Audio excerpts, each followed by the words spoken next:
fields that we're looking at, which is professional development, building capacity, looking at some of the other tiers, we will not be waiting until June to share that information. That will be sometime early on, prior, if it has a budget consideration. So it's just a follow-up question, just on the PPTs specifically, because I think there had been questions from people about the number of people and the number of administrators that are required or that are attending all of the PPT meetings. And is there flexibility in that?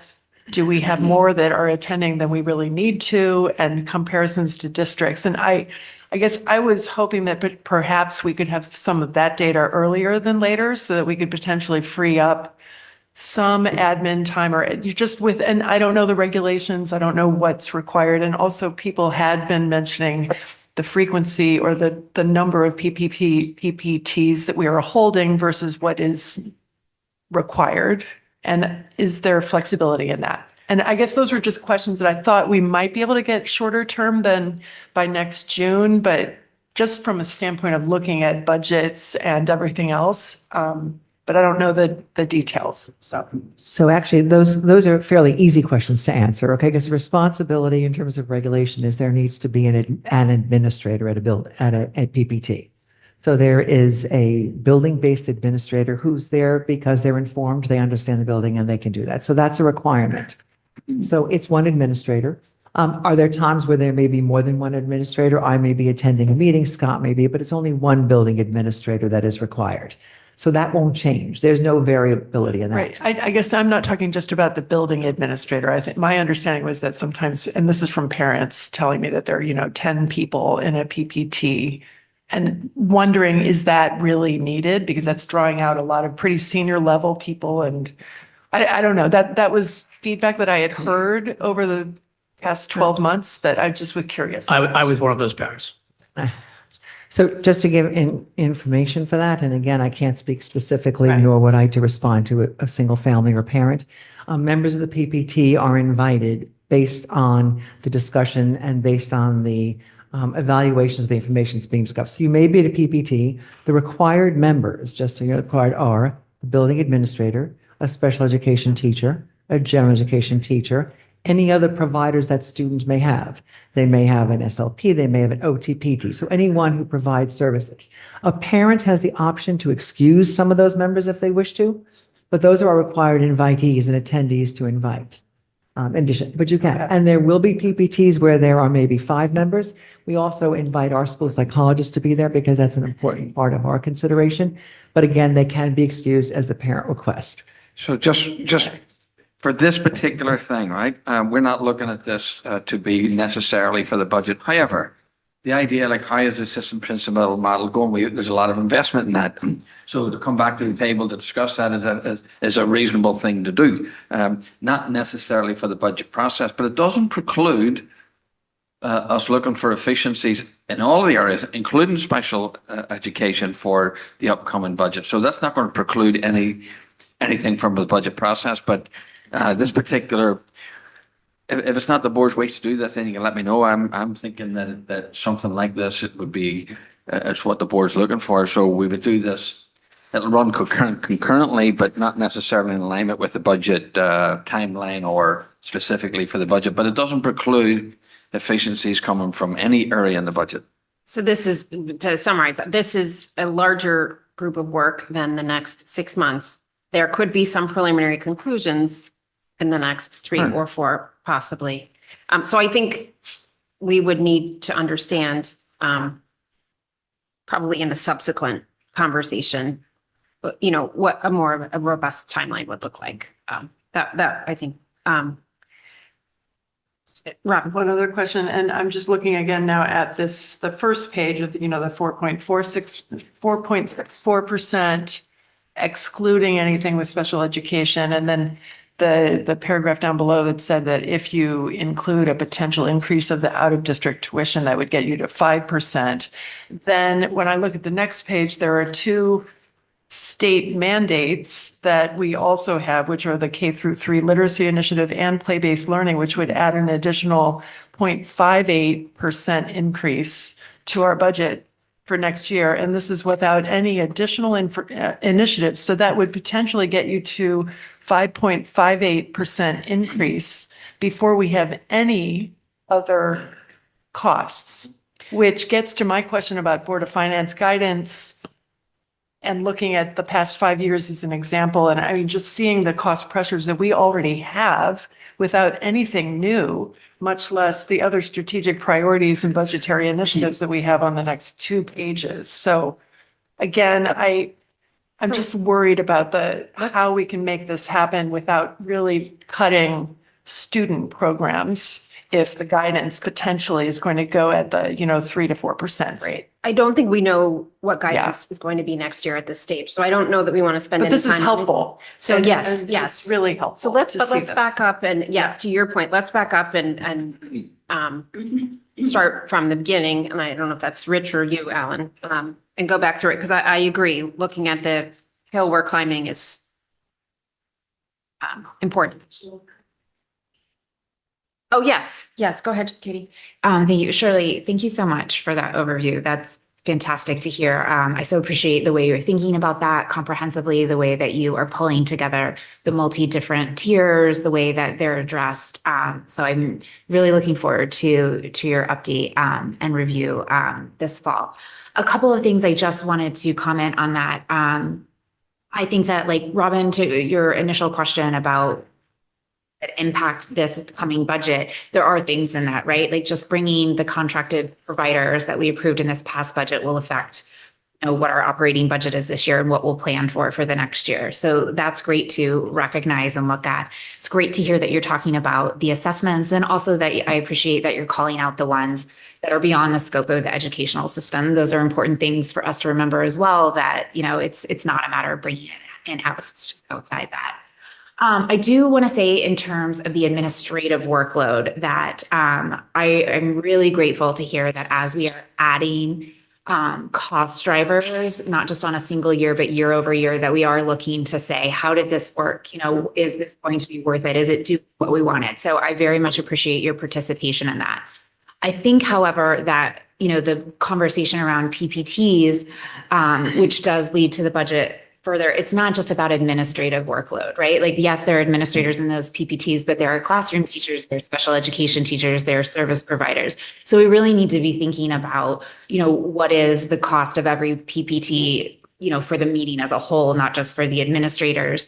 And that might also lead us to a bigger and longer conversation that's maybe not directly tied to the budget, but will have implications on how are our processes and our protocols and our communications communicated, right? Do parents know how many people to expect? And do they know, when and how to excuse them? And I think that it would be really helpful to understand in the update, what are the frequency and the durations, and not just an average, but really a high and low. We know what the legal requirements are, but what are we seeing in practice? So I'm really excited about all the things that you said in terms of what you're looking at and also what you're committed to delivering. And I think that that kind of exploration of what's going on, we can start to realize more efficiency. Thanks for that. Okay. Back to the beginning, Rich. Just go through it? Sure. So as with every year, the bulk of what we spend our resources on are people. So if you look at that first chart, over 4% of that increase is people, whether it's collective bargaining agreements for certified and non-certified staff. Health insurance, while health insurance will take a while to settle in, we are trying to work on a rate cap, which would not exceed 11%. If you recall this past year, that was 14%. But it will be a sizable increase in our claims. We do have non-personnel contracts, whether it's transportation or software or the lease at Fitch, and then some smaller facility items like garbage contracts and elevator contracts, things like that. The last demography report did forecast an additional section in elementary schools to be 109, and then there were some items that were deferred in this current year's budget, including athletic uniforms and technology. So that does get you to a little over 4.5%. And that does exclude, as we mentioned earlier, anything related to special education. The two primary non-personnel drivers within special education are usually tuition evaluations and contracted services. It's unlikely that they would be zero, but it's too early certainly to tell what they will be. It'll depend on what happens with PPT process, a number of other things in terms of service. We did mention at previous meetings some potential budgetary initiatives with some preliminary costs and a K-3 literacy initiative, in excess of $500,000. Smaller level EduPlanet expansion and play-based learning, professional learning for staff. We had talked about doing a facility study primarily for the middle school, Tokenique, and the high school, because those are the three buildings left essentially being untouched right now. That would be a $200,000 increase as well. And then looking at maybe redoing the website, potential transition programming for students who are 18, 22, and depending on the staff and the location, that cost can range anywhere between $1 million and $2 million. And then a change in a student information system, which would be a multi-expense. So that $300,000 is just the first year expense, and then there would be further expenditures down the road associated with that. So that does get you, if you were to do obviously everything, between 6.75% and 7.5%. Especially.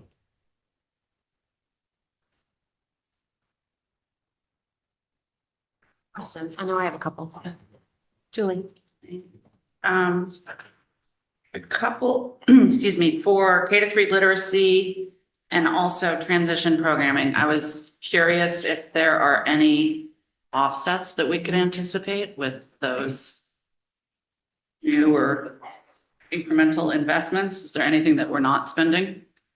For transition programming, it would depend on if you could bring that student back.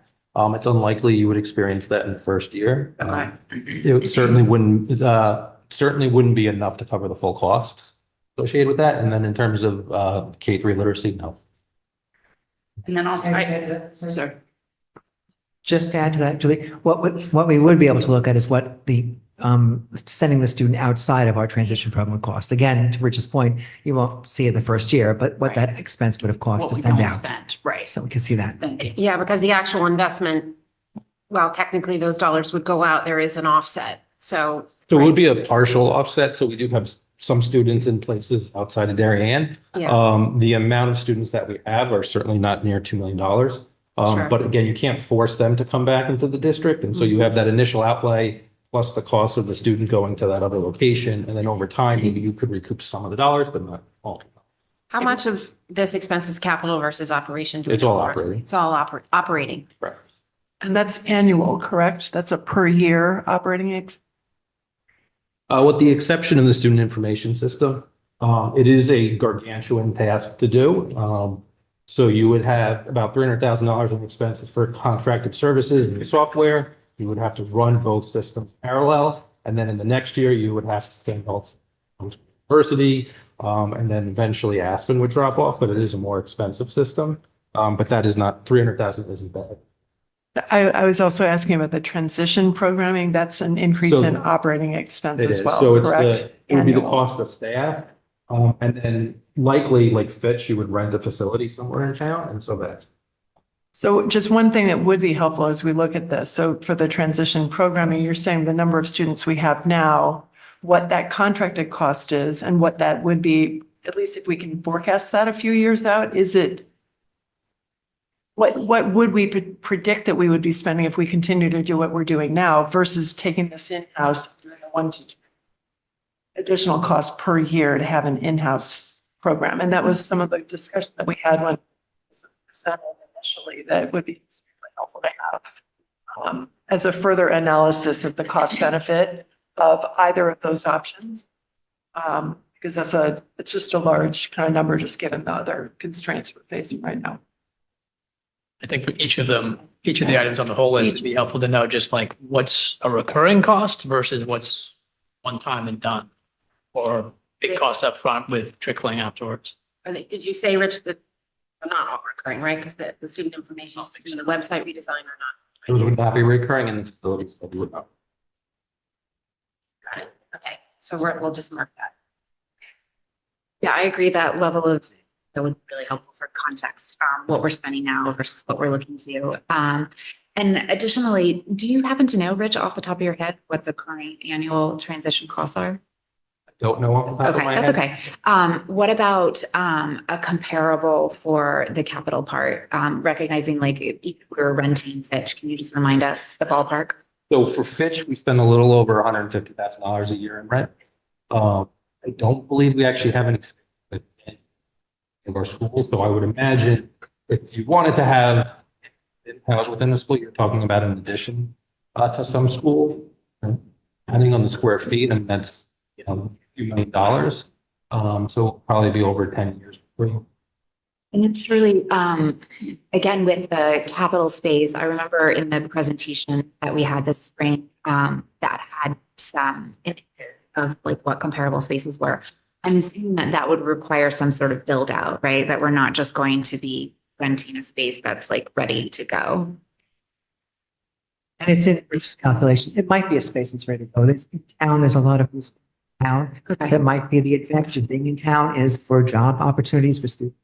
Okay. So there is a good advantage to the build up area in town. Okay, so that's just determined. So- Okay. If it's like an office complex like Fitch, the landlord will provide that kind of like construction build out like they did for Fitch. I mean, granted, they'll take that cost and build it into your rent over time. But it's a place like that, typically they would do that. Thank you. That's helpful.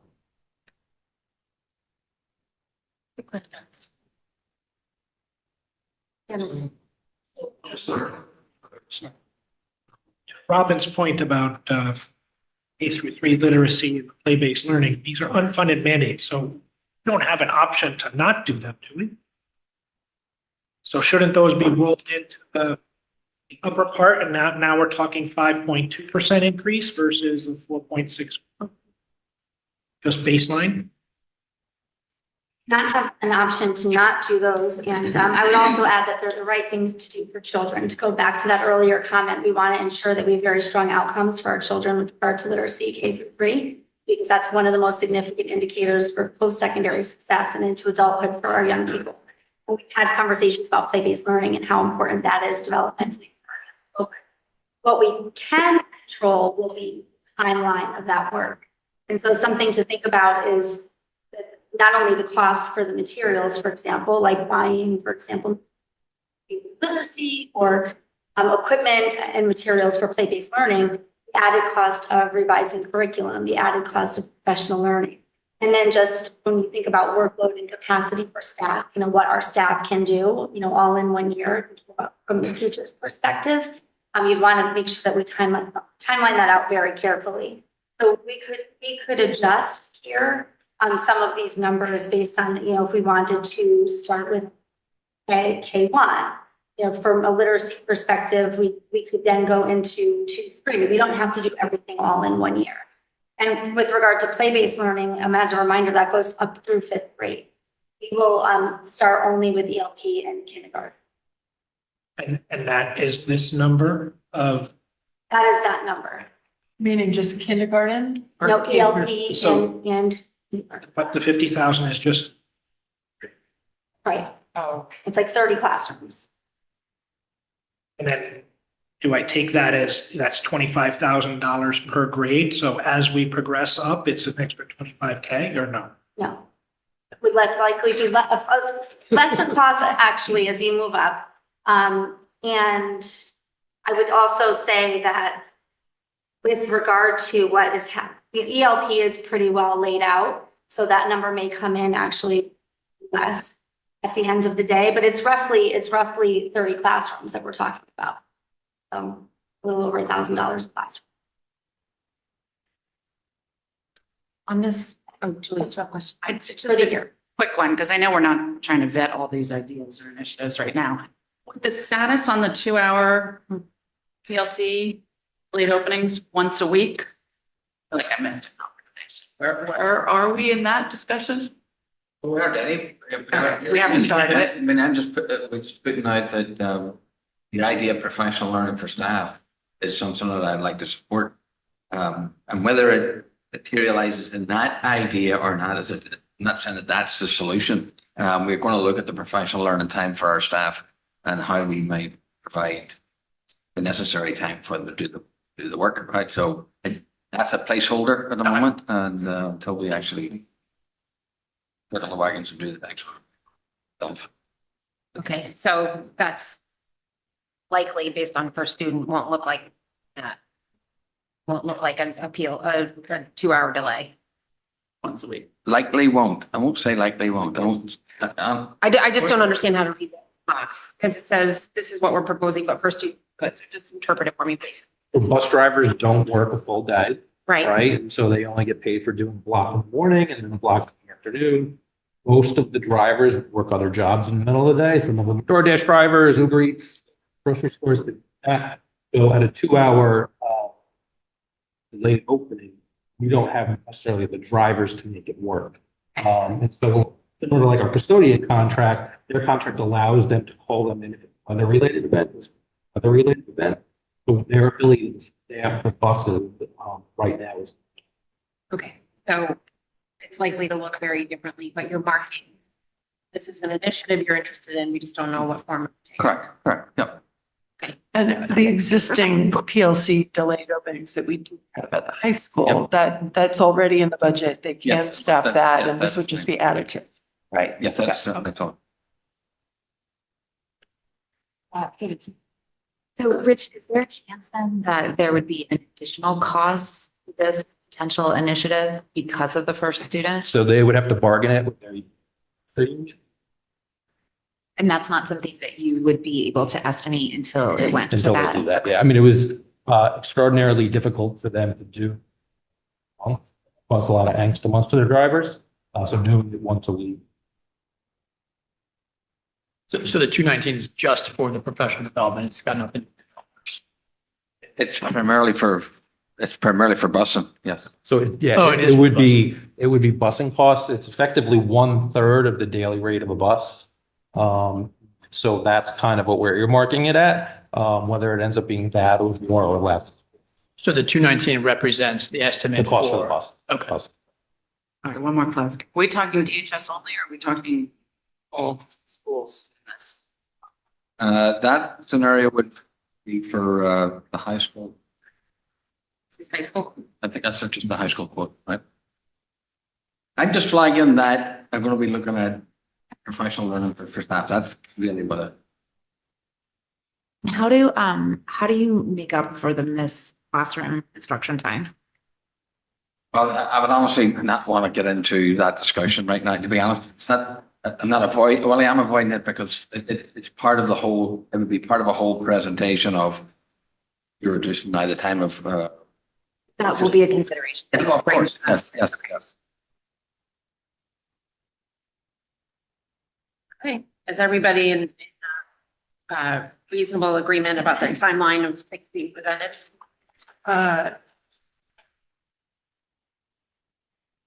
The transition programming, I'm just wondering if we could get that in an earlier timeline since November 26th to have that presentation so close to the budget that it would be ideal if we could maybe get some of these numbers we're talking about or a cost for what are our existing costs projected at versus doing Yeah. this? It's such a large item. I think it would be very helpful if we could get that earlier. I think not maybe not the whole presentation, but I think a follow-up on some of the basic finances subsequent to this meeting would be helpful. So Rich and Shirley, you guys can get us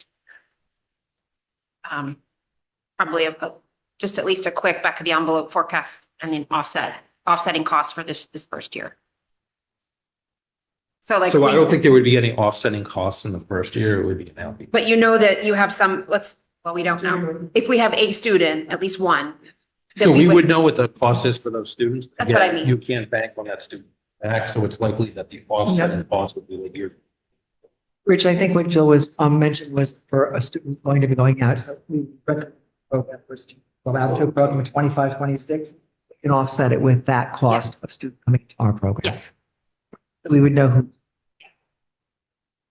thank you. Robin? I just wanted to clarify, what I was looking for is if we just keep status quo and we have an idea how many students might need this, Okay, what would it cost if we just did status quo and contracting it out versus this cost of the $1.1 to $2 million additional cost to build it? Okay. That's really my question.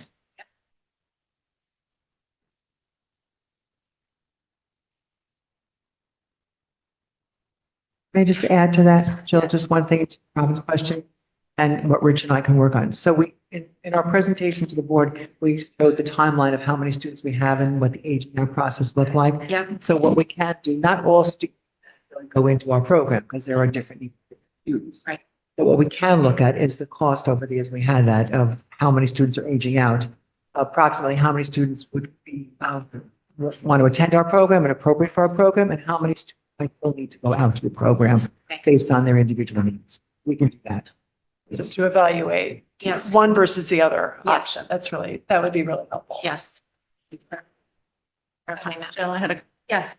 Thank you. On the Aspen to Power School item, just to kind of go back to the conversation we were having earlier about making sure that we understand who this benefits, how it benefits them. I think that's one that we're going to have to get, I mean, that's a big number, really understand who's winning if we spend that money and how it improves things, how it improves student outcomes, how it improves community experience, et cetera. So I think we have to look at that critically and frame it up pretty comprehensively to consider that when we get there.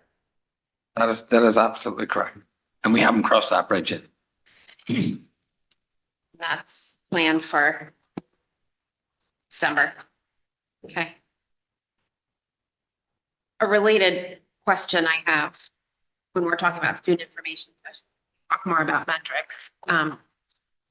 I'd like to be sure, Rich, that we're thinking about the universe of analytics, what we need. So when we talk about the student information system, I'd love to understand what it does not provide.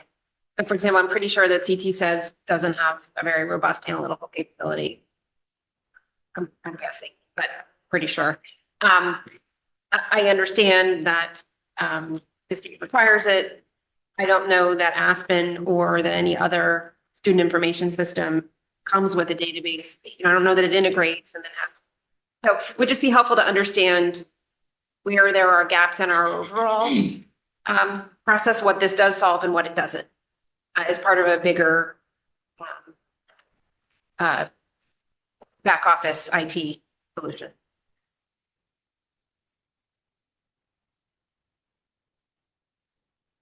Greg. Yeah, on the timeline, I'm just thinking about, these are all initiatives related to the 2026 budget, and that budget process will be happening at the end of this year, right? Technically the beginning of January, but we get it for Christmas. So just in terms of like, these are all falling on different Board of Ed meeting dates. I think like understanding comprehensively all of them versus doing one at a time. Then by the end, like we may be at the spot, or we may think that we're not in the right spot. So I think comprehensively we should do it. Or just rethink this timeline to expedite a little bit so that we have more information ahead of that budget process so that we can build it into the budget Okay. and actually have some thoughts in advance. That's a good suggestion. And some of these may actually fall off, never, right? So. Okay. All right, so you guys will go back and look at that calendar. Thank you.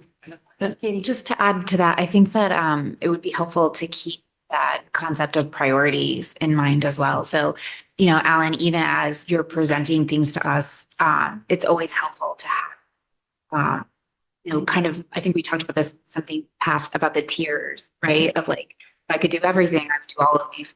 I had to, kind of rank them. I do. Robin. I mean, just that gets back to my first question, which is the mandated items, the K through learning.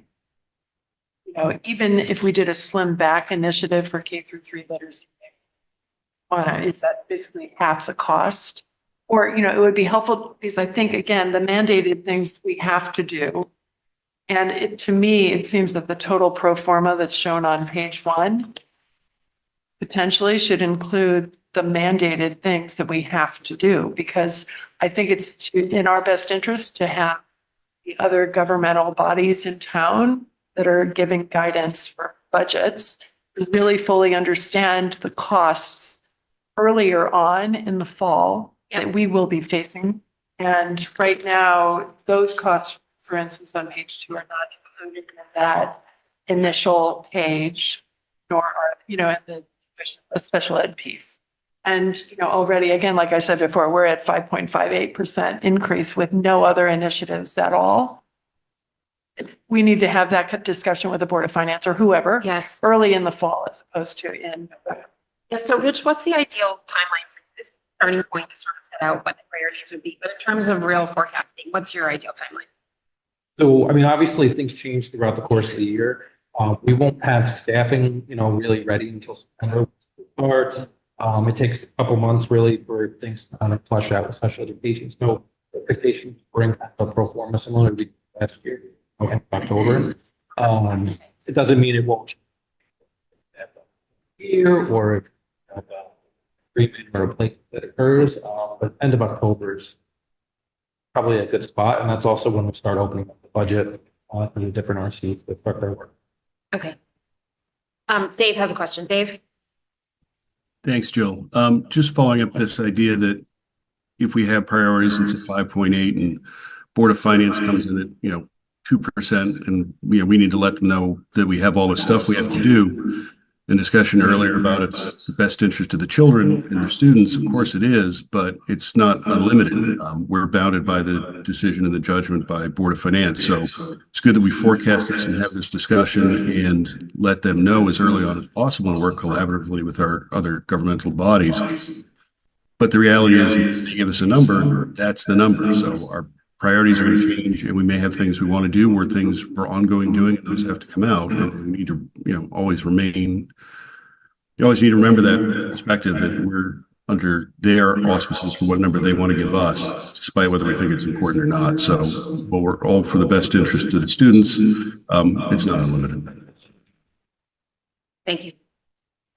Okay, so Alan, you had this on for a vote.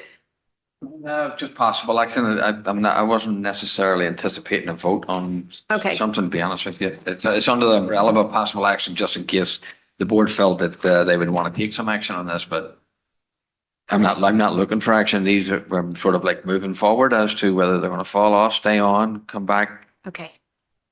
Okay, it's not unusual it's not always the practice. It's not unusual though for boards to put some stake in the ground around priorities in the fall. So this will probably iterate between now and then, but maybe, we talk about when this comes back in the fall as part of helping set direction. Yeah. Well, we're looking for priorities. So it might just be that the board is in agreement with these priorities. All right, and okay, yes. Whether or not the board of them is always. Sometimes it's first, but yeah. Just on that point, though, I mean, if we say that we're in agreement with priorities, but from a fiscal standpoint, we're not going to be able to do it. How does that balance each other? Right. So. Yeah.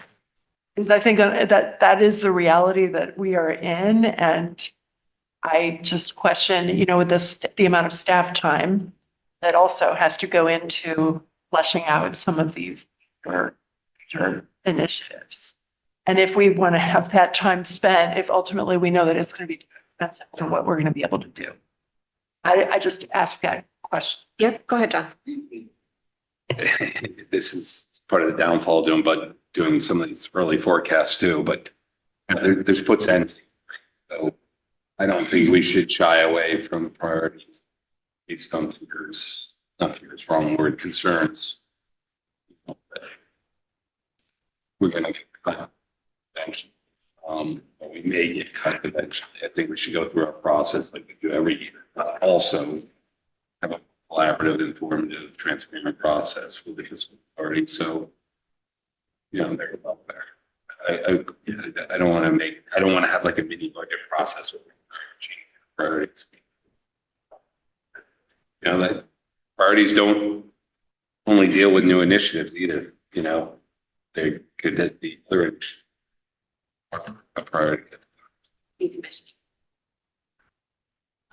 Yeah, just so on that point, I mean, are there priorities initiatives that have been left off this that we didn't consider for one reason or another?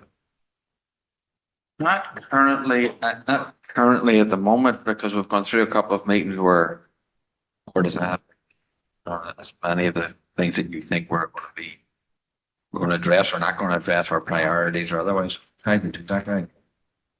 I'm not sitting here with another list, at least not another list that is, has an expenditure or high expenditure associated with it. Okay. I will say that I may think, I don't want to preclude something coming on it because I just don't know what comes across the table. You just never know. Okay. So I would say that disclaimer first, and also, if there's something that's cost neutral, it may or may not be on this list. Just following up on John's point about, looking to make sure that we want to continuously re-up past initiatives. Not that it would be for today, but I do think that would be an interesting exercise for us to kind of go through at a regular interval where, as we're heading into a budget season, we're not just looking forward at what we might be adding, but there is a conscious look at looking backwards to, is everything working? Is everything necessary? Is there a new priority that takes precedent over something we have existing? But making that a conscious exercise would be a good one, I think. I'm in agreement with that. I think part of the discussion is, this discussion is focused on building.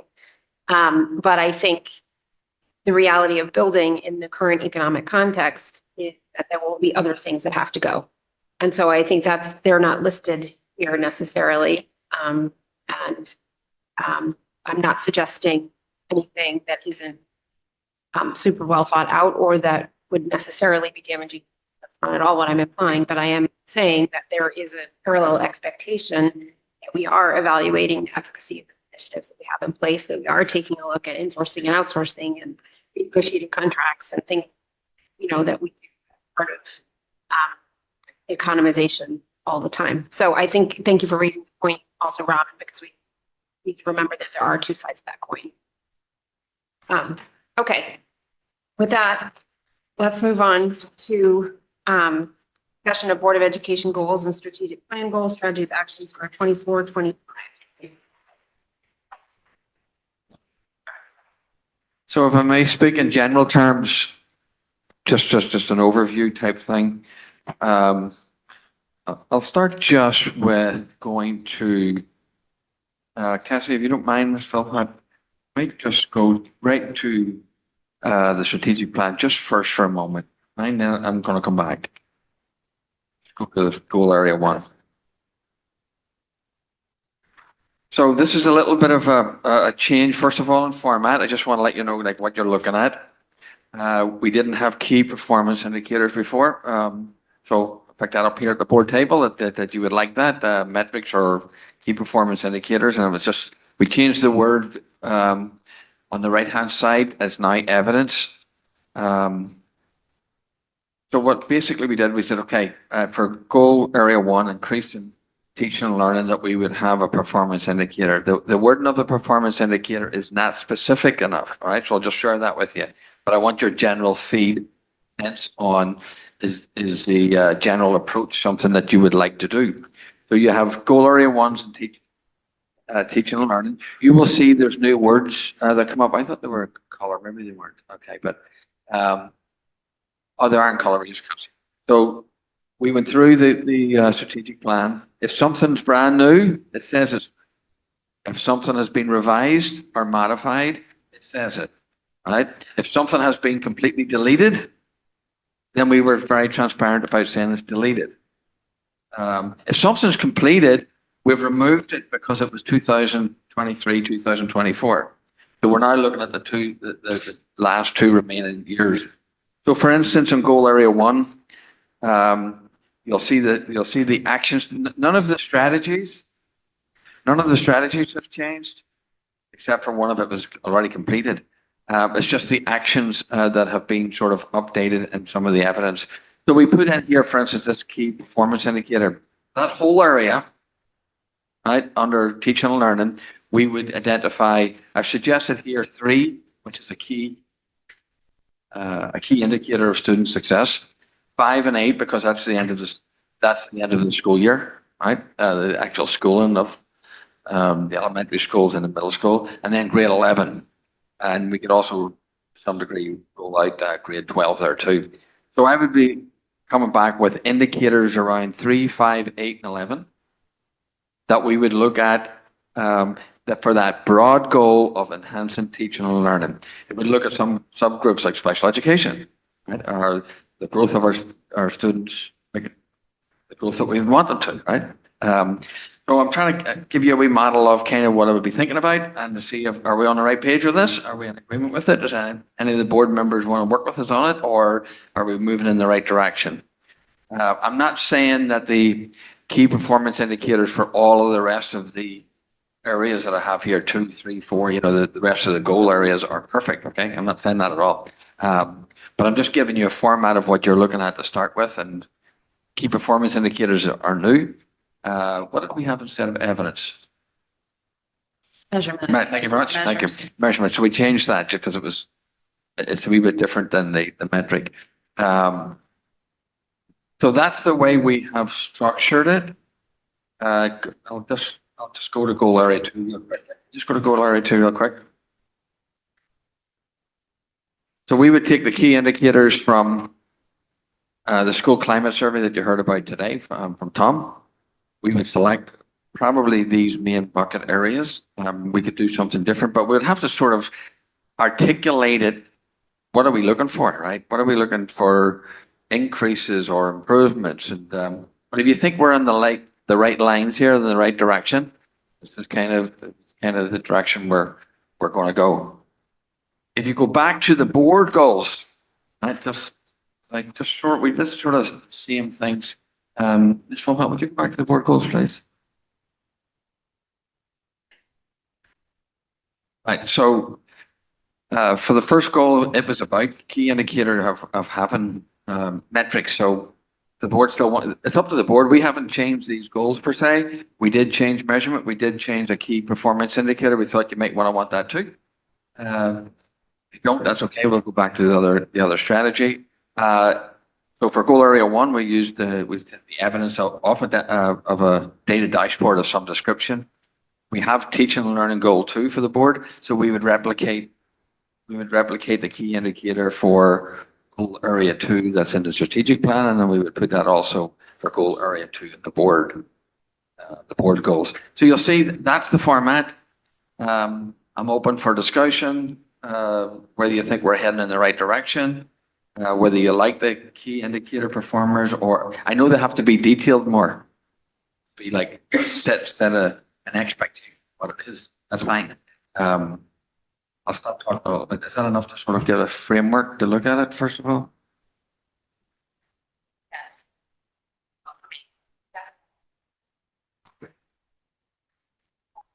The data dashboard, Liv? Typically, a data dashboard would live on the district website. You'd be very open about this. You'd be very transparent about it. I'll tell you this, I need to know somebody has the skills. I did do it. But anyway, it would be a real document living on, it would change with performance. It would be a real document living on the district website under the Board of Education or under the.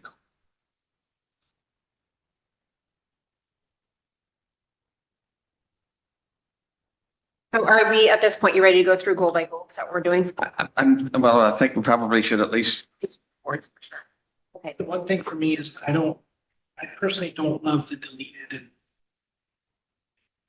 memorialize those somehow, and whether we can, I don't like color red because that's like not completed, but we can put it in a different way. I think it's important to have what we accomplished in this. Show that we've accomplished something, as opposed to just delete. I hear that. I'll just say in the past, we have gone through the process of moving stuff if it has been completed. So I'm just saying we've done that before, Dennis. And I understand. I think it's important to try to memorialize what we've done. When you look at this document, you see maybe, and I'm not asking to do more work to bring things back that we've accomplished already, but in the work that's here, you've now deleted, maybe it's realize that moving forward. the only thing I say that we have done though, on the website, you get the current version and you get the previous versions of the strategic plan. We haven't deleted everything. Do you know what I mean? So if you go to the website, you'll see the original version, then you'll see last year's version. So we've tried to keep some, You've almost moved to a model where you have a 5-year plan and then it has a yearly plan underneath it for each of the 5 years. yes, so I think the first one, second year was not there. Robin, I just think it would be helpful, maybe it's just as simple as saying, but for the half year final, what did we accomplish? When things are rolling off, that's basically one of the milestones, the accomplishments that achieved a goal of our strategic plan. It's like the list of, not only like, how did the students do, which you gave us list of, across many different areas, how they did. This would kind of apply to our strategic goal, our strategic plan, how we accomplished the different goals that were laid out. And it's like, completed PDEC thing, completed 100% of EduPlanet being curriculum. And these would, over the course of the year, be in this kind of status Correct. update. But at the point where it's actually done, it would be great if somebody could just keep a list of that. Okay, this was completed, so we can kind of keep track of actually what did we accomplish at the The end of the only year. other area that exists is whenever we did it at the end of the year and we give you the update as to has it been completed, has it not been That's what I'm completed. saying. So that exists, that the documentation of that does. As part of He's talking the, about the quarterly update that we get. or a quarterly I update. think we probably, we've talked about this before. I think the quarterly update is sort of a problem because it doesn't directly follow this format. And so we are having a hard time tying back that quarterly update to what was originally laid out. So I do think if we're going to move to this model, we need to close it out. Because that's part of the problem. We have to be able to see, and right now we have a document, we have a lot of documents.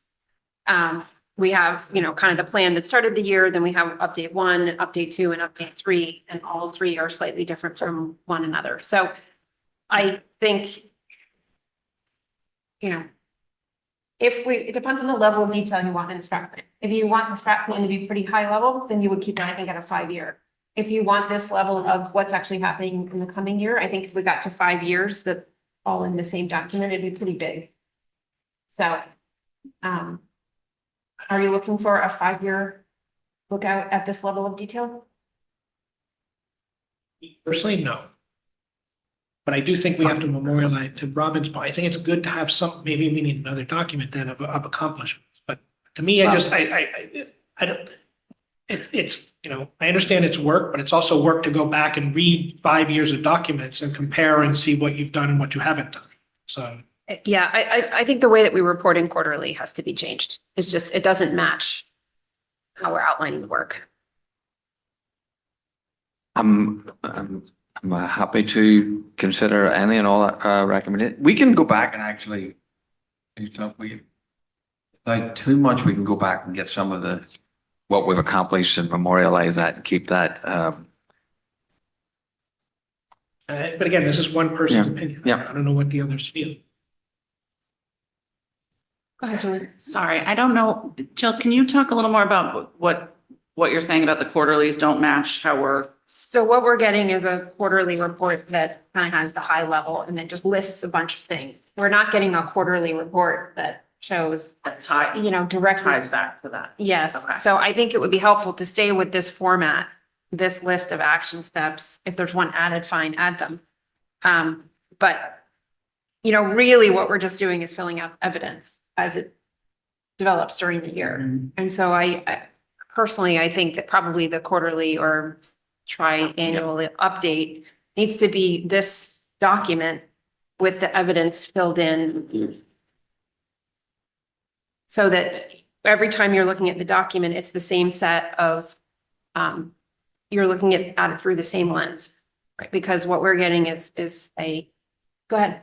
Through the year, would it be worth adding a skinny 4th column that says status completed February 24 in progress for the next item? Would that be a way to keep a snapshot going? You could, or you could just use the evidence, and if it's decommissioned, it's not bold, it's bolded if it's new, and it's, I think there's probably more than one way to do it. I just think that I just would suggest strongly that we look at the same type of document every time we look at the document, as opposed to a different format.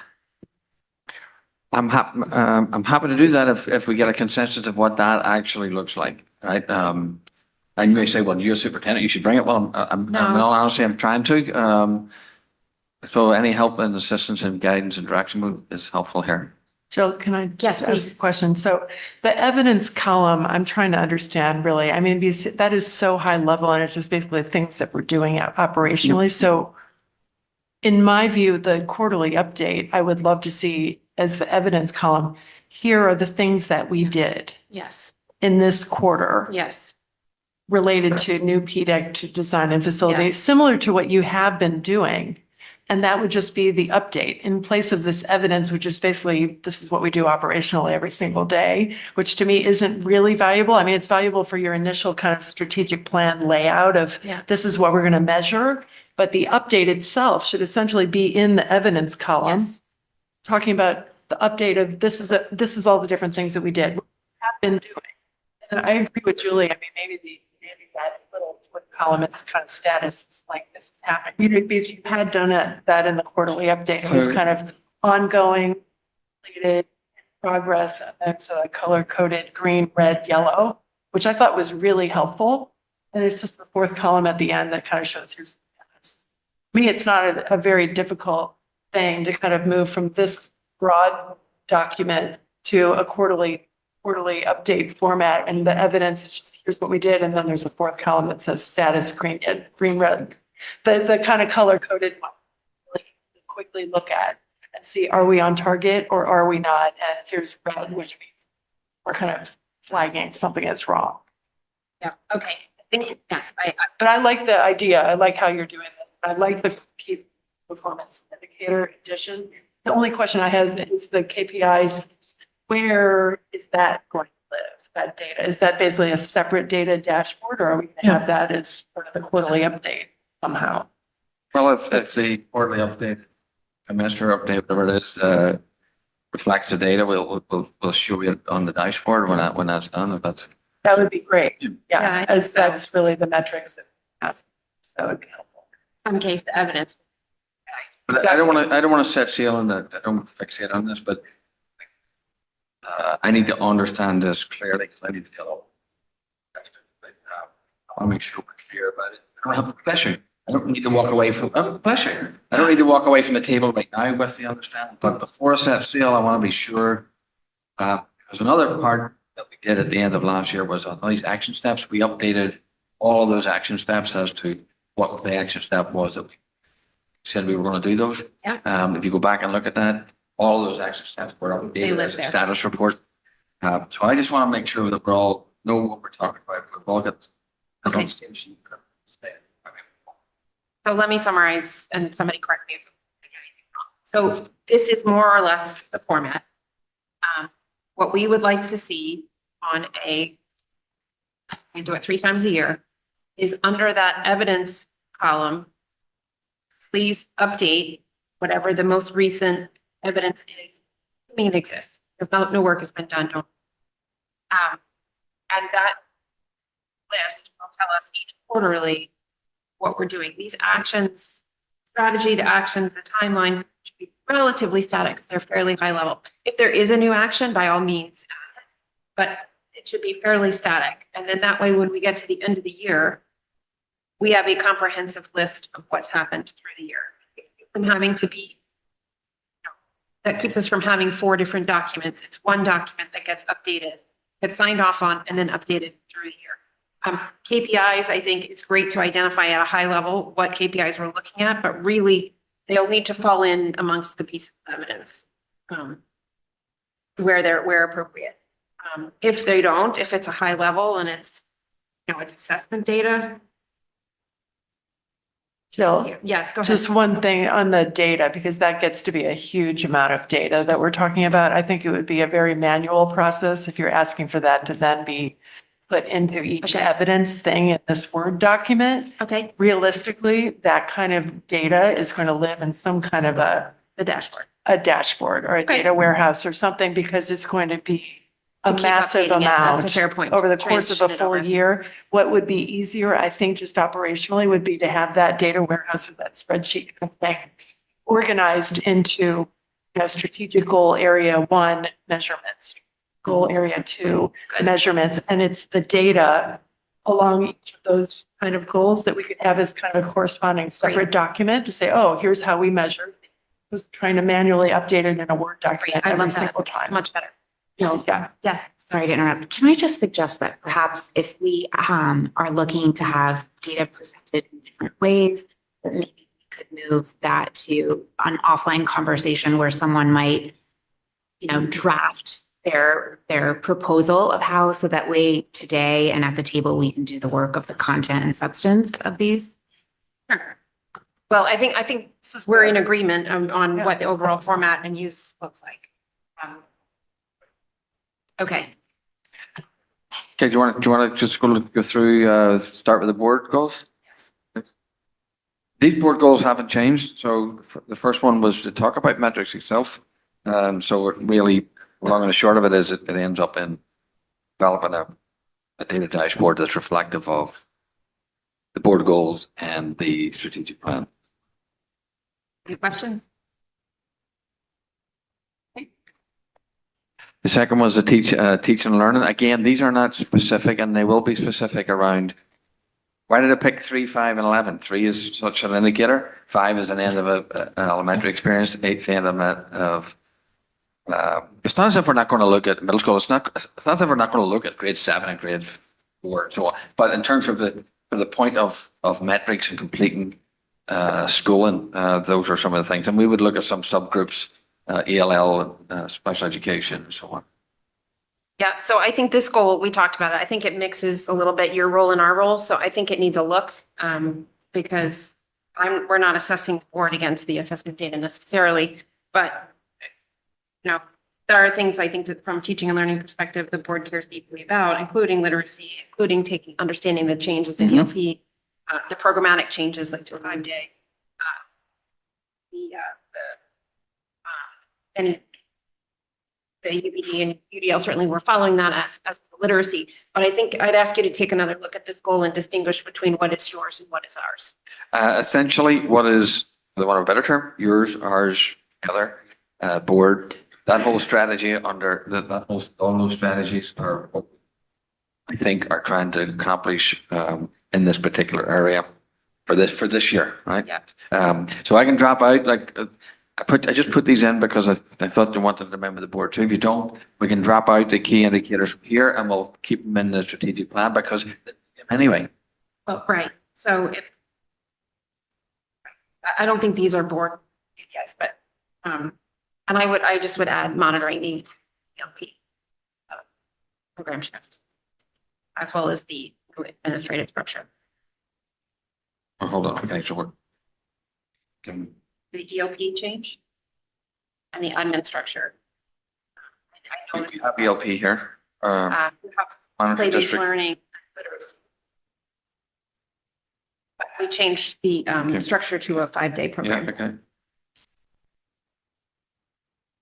And the other thing was the assistant principals? Yep. But also we restructured special ed. So I think there's an overall change to how we're running admin. I don't want to question my board chair. I'm just saying, is that a unified, that everybody, Yeah. we are on the same page Go with for that? it. Do people want that on the? I just have a question about how this is a Board of Ed. I mean, I'm struggling with a lot of this is very, very heavy into like what the district is going to be doing that we only have a real oversight role in. And Yep. so for creating the actual Board of Ed goals, similar to like, improving the budget process. Right.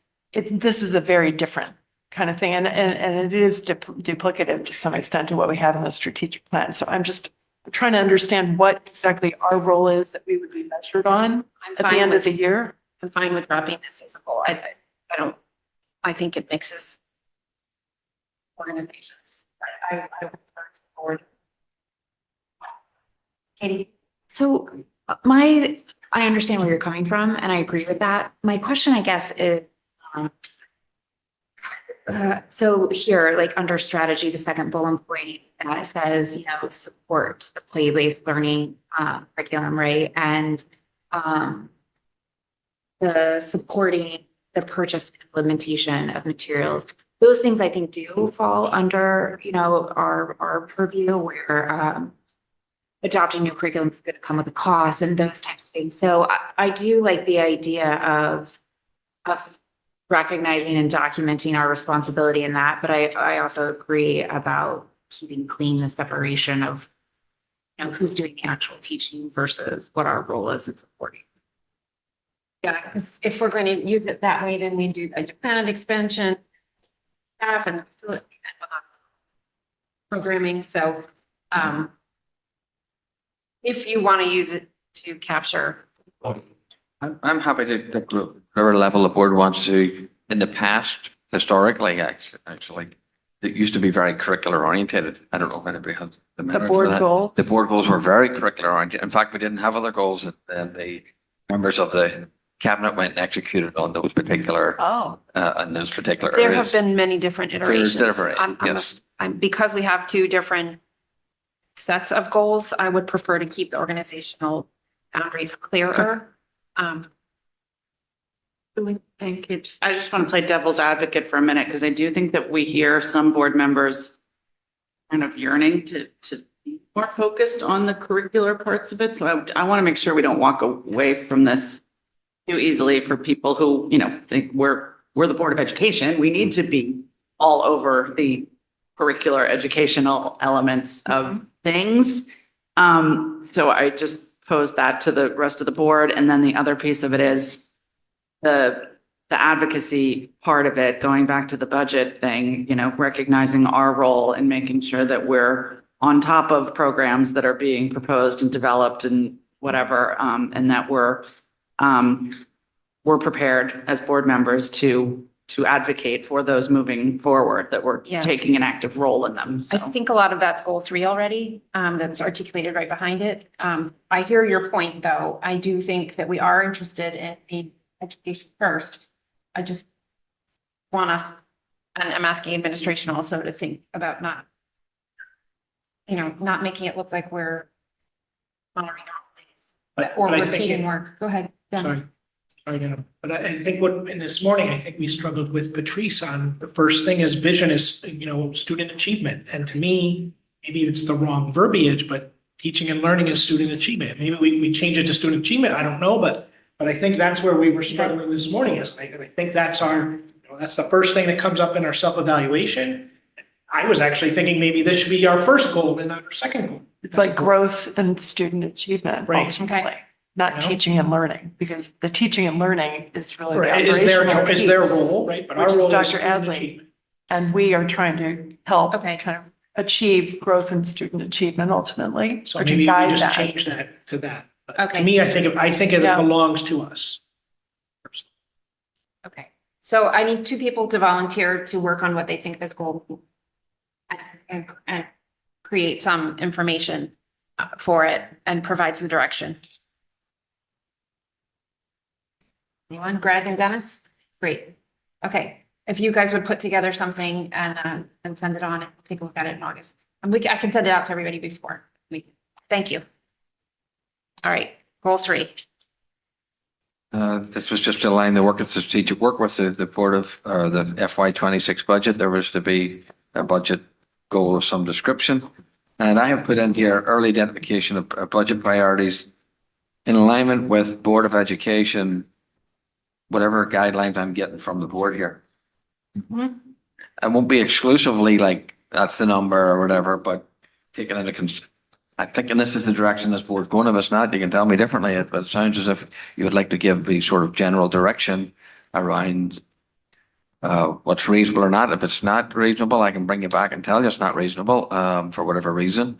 But that doesn't need to be the indicator. But I mean, that's So the evidence on here is the HHR evidence, but HHR. Yeah. What? it's just the wrong set of evidence. Oh, sorry. But anyway. I think Oh, the sorry. way you've written the strategy, Yeah, the the- action steps aligns with what we've been doing so far, although people are willing I to. think that the wrong evidence for that one. I do. Yes. You good with this one otherwise? Katie? I just wanted to respond, to Alan, what you were saying about us giving you guidance and reiterate what I said philosophically about, I think it's important for you to tell us what the educational needs are.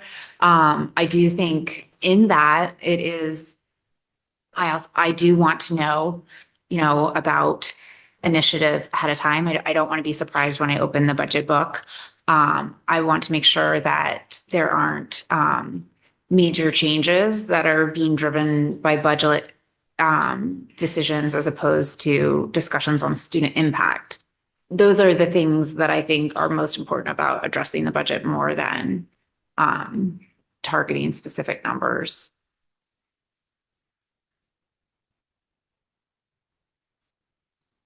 Okay, are we good on this goal? All right, there's a facilities goal.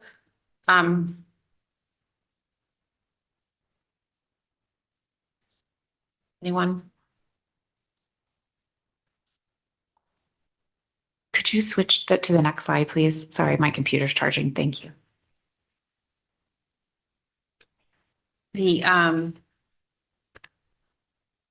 Because the facility study is scheduled for the following year. So this year it's just HHR as anything outside of the capital process.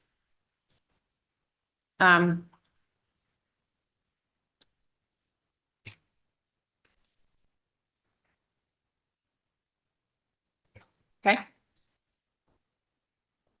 05. This is around the communication. I'm thinking some of these indicators may come from the climate survey or other survey that we have administered, and we could consider re-administering some of the aspects of it.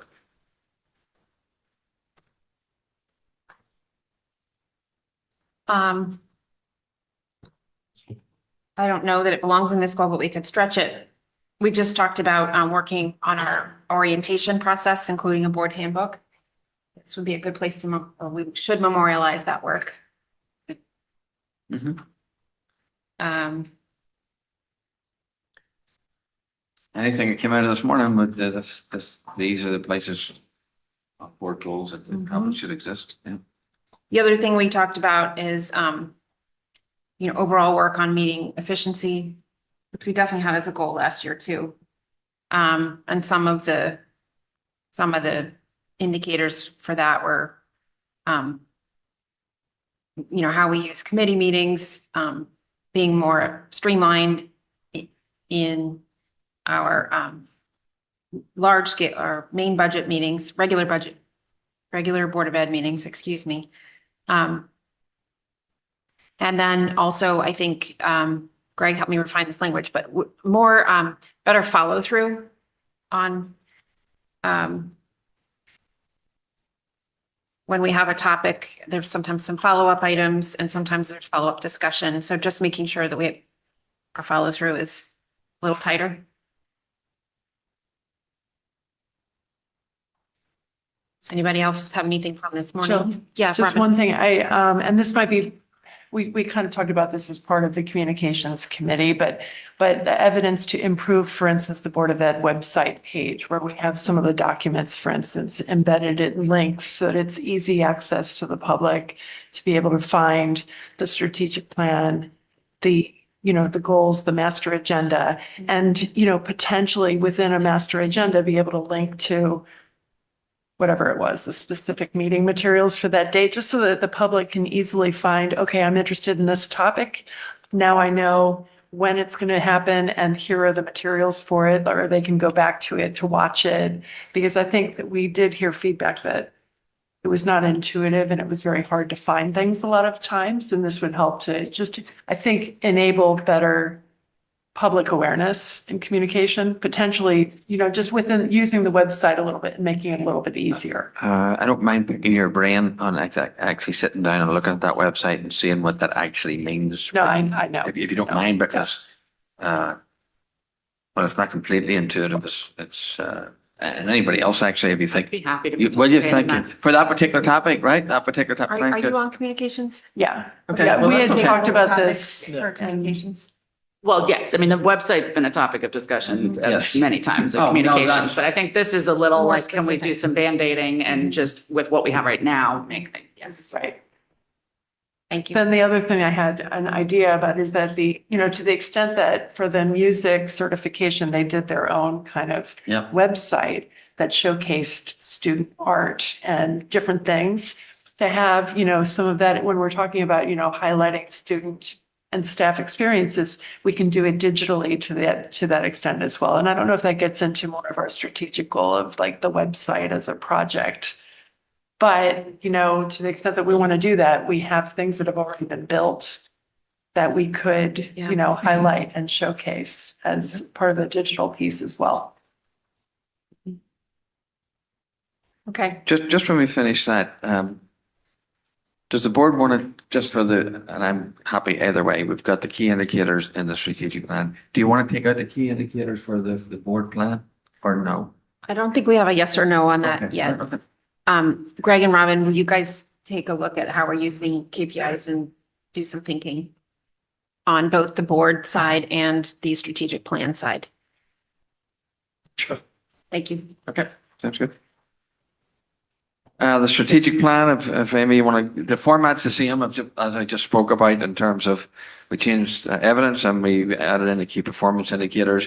I know they need to be fleshed out, but if they are off this type of thing you're thinking about, then we will flesh them out. But Amy, you just keep it, Madam Chair, do you want to just talk at a high level about this? I think keep them fairly high level, yes. And then if people have questions of areas where they want So I've explained what was revised or how we're notating the revisions, the deletions and so on. So just at a high level. Sure. As everyone knows that we've completed the work of PDEC and the group really needing to have a revised educator and leader evaluation and support plan. So this next, what you'll see here, just want to point out, if it says new, it's not necessarily new work to the district, because that would be alarming, right? We've talked about kind of reducing the number of new initiatives in the district. It's really new language in many cases to the strategic plan. And I'm recalling our conversation earlier this morning with Patrice and the discussion about some of those indicators actually in the CABE rubric, and then our conversation around our focus on high leverage instructional practice or high quality instruction and focusing on that more. There's an attempt here with some of this new language to make that more explicit in the strategic plan. So you'll notice there's a focus on high leverage instructional strategies, thinking about while we have a revised PDEC plan, we really need to be calibrating our lens on what do we mean by high quality instructional practices? Like Mrs. Nelson was saying before, how do we ensure that that's actually classrooms, right? What do we mean by that, and how do we make sure?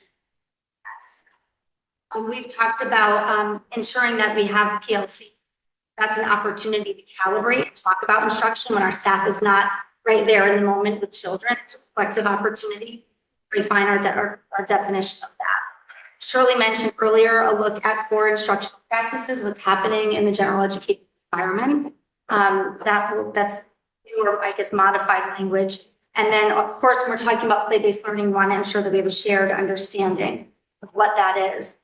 Change the language for the board updates, because the language before was a little bit, I feel like a little unclear as far as evidence were the board updates. I think really there, the action is making sure that we're keeping the board apprised of what are the shifts in instruction, what are the high leverage impact strategies we're focusing on for teaching and learning, and our outcomes for student achievement.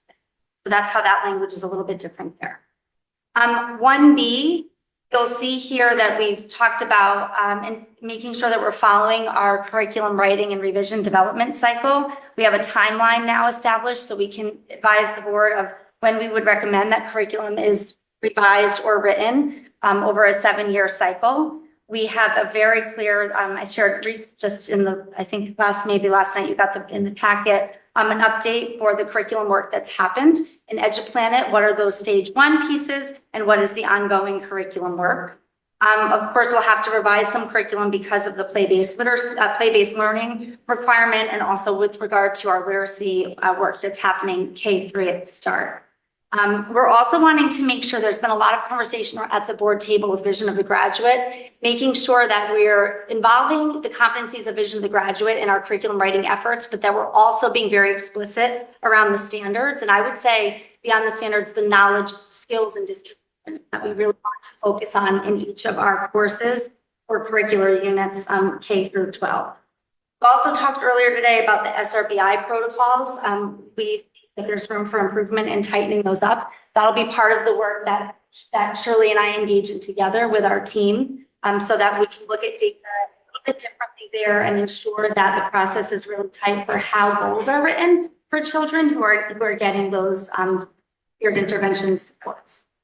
Job embedded professional learning is something that we are continuing to work on, and really this is around increasing capacity of a teacher, find leadership and voice in their learning and to share their learning with others. So that is goal 1. I can keep going unless we want to have questions. Stop at 1. Not really a question. Something, the acronyms, someone who not sure what job embedded professional learning is, understands what JEP. There's a lot of acronyms in here.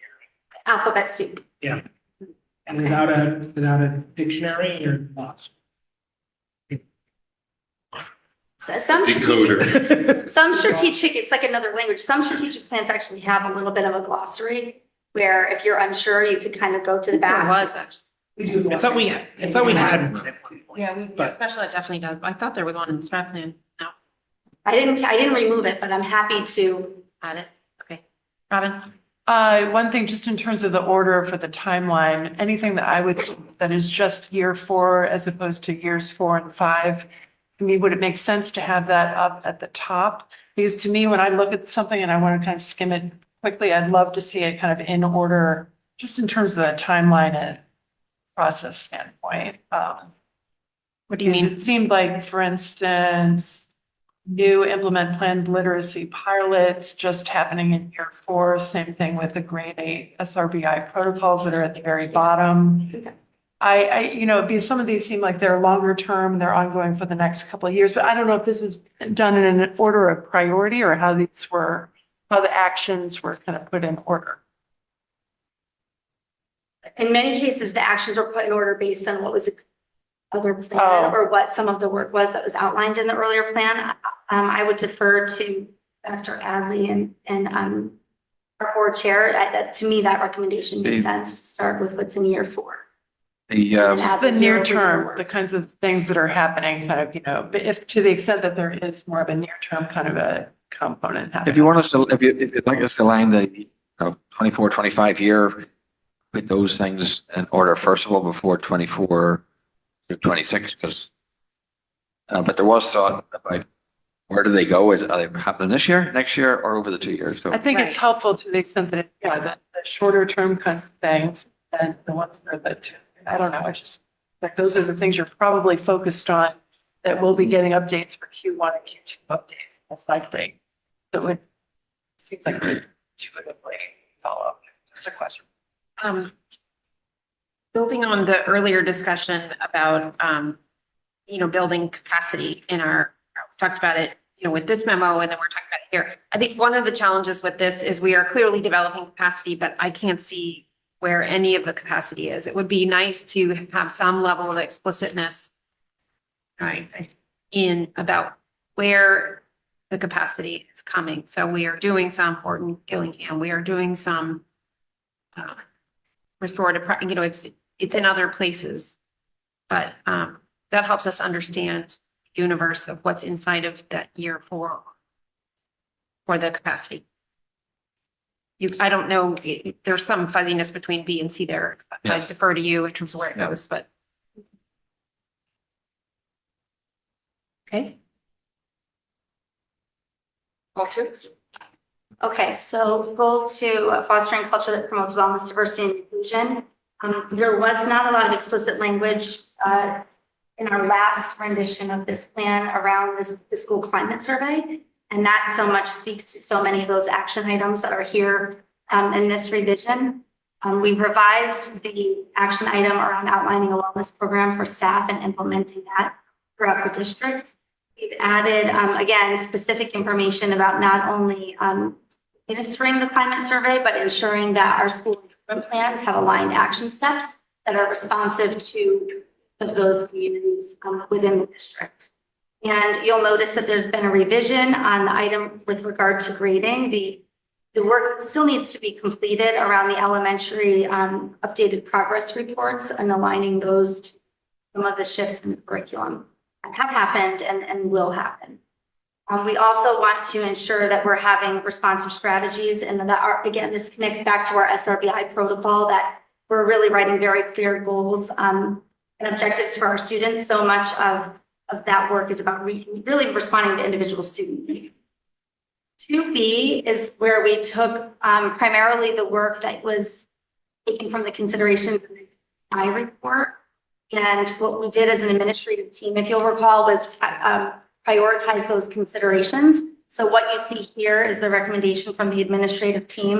And what we wanted to do is make sure that we embed, we've discussed this before, we want to embed those considerations throughout the strategic plan. So you'll see several of them here. So for example, developing action steps for parent partnership, making sure that we're continuing to liaison with community organizations. There was information in that report that talked about identification for students who receive gifted services. So that's in here. Certainly there was information about differentiating for individual learner need and providing access. You see that here with UDL. And then the piece about making sure that we have implicit bias training, which is a requirement, and Marge can certainly add on to that, and records for staff participation.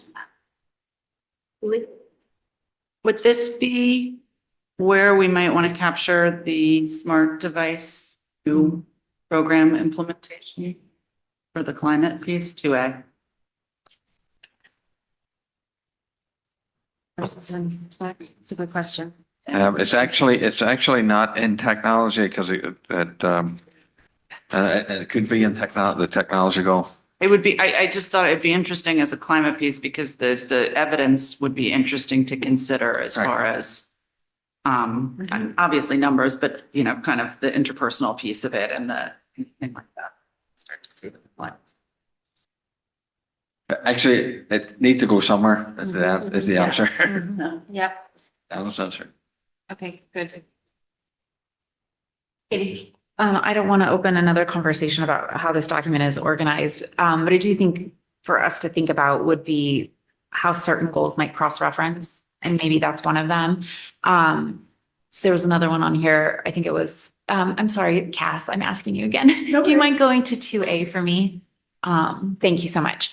So like, for example, the progress reports, right? I feel like that might be another one that cross-references. I did want to ask about as well in this goal and in talking about strategy, action, evidence, KPIs, how this might help inform our discussion in the review of initiatives as well, right? The sort of mental health department that was created a couple of years ago and the director, and just sort of thinking out loud about how we might use these in multiple ways to inform some of our conversations. I think the domains do cross a lot of areas from, I'll just take the first one, from safety, teaching and learning, leadership and efficacy, even just in terms of the new administration I'm putting on, and so there's opportunities there to using this. Well, that wellness program for staff implemented. We really have one for students and staff. Right? Or I don't know if the program, but in 2A, I think students is missing there. Right. And I'm sorry, I didn't say, I think that in talking about the metrics too, is this climate survey the only thing that we're using to sort of measure against? It seems like there might be some additional metrics needed. I agree with what Katie's saying. This also is our whole mental health initiative that we are doing as a school and evaluating. Is it working? Is what we are doing achieving what we want? And I don't see really where in this we're going to see that unless it would come out in whatever data or KPIs would do. So we're moving, this That's is a good point. yes, that is a good, it's a Yeah. valid point. It's a wee bit like the teaching and learning. And is that a Board of Ed goal to evaluate kind of the effectiveness of I don't know. It's, Yeah, if we want a Board of Ed goal about evaluating the effect, maybe under I the don't budget. know if that's more of an administration kind of goal to evaluate programmatic effectiveness, but this is something that's a high level piece that I would hope that we would want to kind of understand and be able to see and measure. Okay, And is there like a target?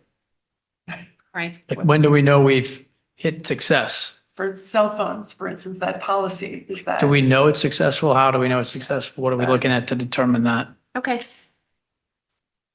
Like, is there, yeah, like if it's a school climate survey, if that's the only thing, like what metric, what results from that define success? Well, I agree with you there, and that would be the same level of like we talked about the academic performance of students in 3, 5, 8, 11. We still have to define what that is, Yeah. right? And it's the same here, Greg. But I agree about the devices. I really do think that goal area 2 is a very appropriate area to have that in, because to me, it's not a tech initiative. It has to do with the reason we would even do it is because of student wellness. Okay. And Yeah, I would just echo Greg's sentiment here that given the way the brackets create, maybe you'll know who the vendors are or what we're really measuring. So maybe a vendor review or something would be worthy for this particular goal.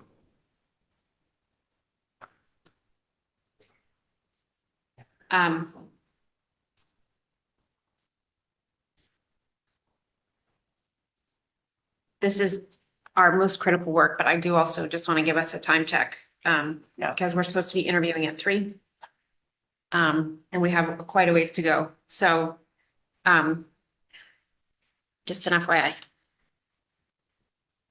Although this conversation's been important. Go ahead, Amy. Okay, so goal 3 is really primarily around vision of the graduate. And what we've talked about here is adding academic excellence. Again, you'll see the language around development of skills, disposition, knowledge, skills, and disposition.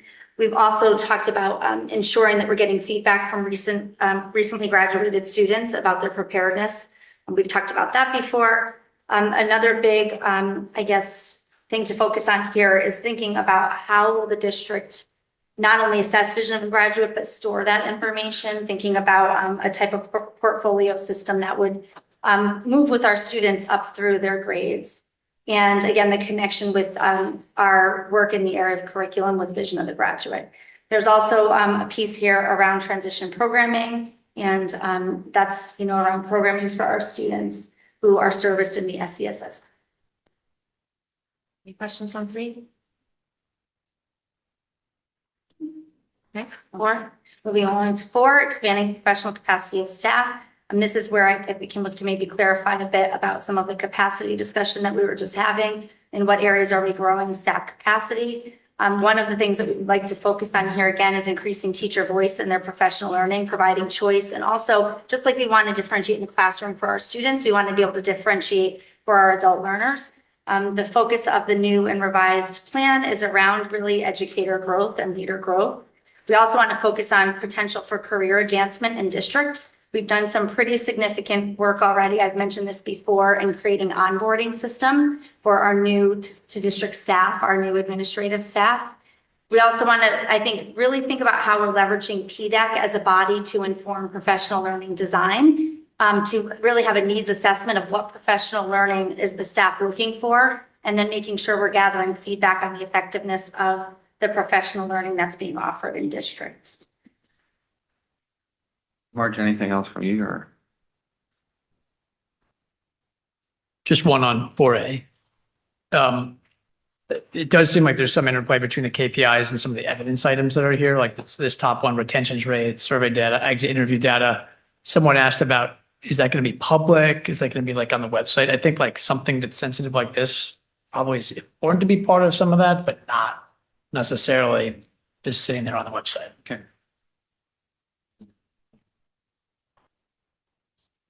Can I just question? Yep. I'm sorry to go back to the goal 3. I was just looking at the part that was deleted, crossed out part in 3B.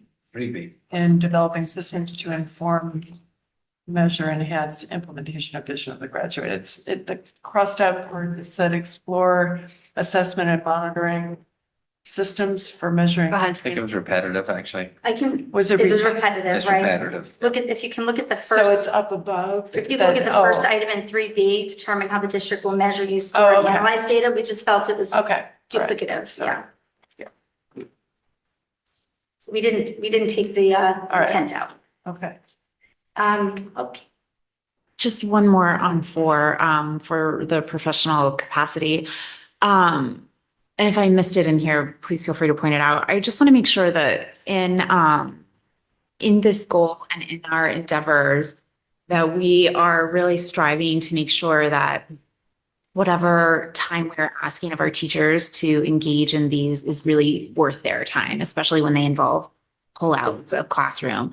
So whatever measures we need to implement to make sure that we're getting the right feedback, you know, that the teachers, that they want this, that they find it beneficial, I think is really important. I just think given some of the challenges that we've heard over the past couple of years from the staff, we want to make sure that we're focusing on quality over frequency.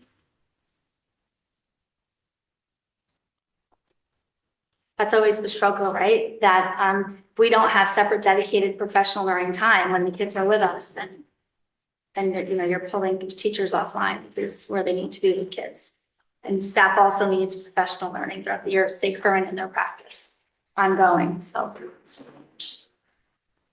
I think a metric that would be helpful to understand, but to that end is how much time staff are spending in professional learning. I know we know how many days, but over and above that. You mean outside of the signature days that the Yes. district has on the calendar? Yes. Quick question, just around modality, is there is it always in person, is it online, or there are other options? I don't know if you've explored any of that over time. Both. We sometimes have in-person opportunities for professional learning, and sometimes it's more of like Zoom or webinar. Is it always synchronous or is there asynchronous? More of our opportunities now are synchronous, but we do have some that are asynchronous. Some of those would be also a lot of our mandated trainings. Not that I'm suggesting they spend their weekends doing training, but I just don't know if that gives greater flexibility within some of what has to take place. So thank you. Okay. Thank you. All right. Goal 5, developing and enhancing systems to promote efficiency, coherence, and communication. There is overlap here probably with the efforts of the communications committee and communications plan. There's commentary here for the district website. The question before was, who is winning here? I think that was how it was phrased. So that's kind of reflected here in the action step. We have to be thinking about that when we're considering a redesign of the website. Really wanting to ensure that the guiding documents are aligned throughout the website and throughout all of our reports to the Board of Education and the public. Ensuring that the policies that the Board of Education develops and adopts, that those are aligned with the vision, mission, and goals of the district is important. The consideration of a new student information system is also included in Goal 5. And we made the correction before. I think Dennis had pointed out, maybe before it said Power School to Aspen. So we've switched that back. Okay, Goal 6, improving school facilities for student safety and access to learning. There's language here around identifying. Sorry, I'm sorry to interrupt. Just on goal area 5 and the KPIs, since this is really a lot of technology too, and we're saying improve satisfaction on communications indicators. I also think we need to have improved data and metrics warehousing or in whatever system or ways that we are trying to do this. I think the key component is the usefulness of the data, the organization of the data, and does it enable us to achieve and measure what we are doing? Not only in, general education, but also special education, and making sure that our systems are giving us what we need. Yeah, some of that belongs in 7, which is the I'm actual sorry. technology Okay. goal. Sorry about that. But there would be ones that would be specific to communications. Yeah. Data and metrics around communication, but the warehousing, I think, is 7. Should we continue? Mhm. Goal 6, improving school facilities for student safety and access to learning. most of the language here has to do with the work with HHR, and the recommendation for the architectural study for MMS is to consider recommendation for funding for FY26. So I think that's maybe been pushed out a year. I think we took out with the Explorer, the energy conservation status. I felt we wouldn't continue that. It's in the works right with Oxbridge, the solar, and then we would go to HHR. If we want to keep it in sort of until it's a complete, that's fine too. Well, there was a problem with the supply chain, right? So why don't you come back to us and just talk a little bit more about what's going on there instead of inside of this?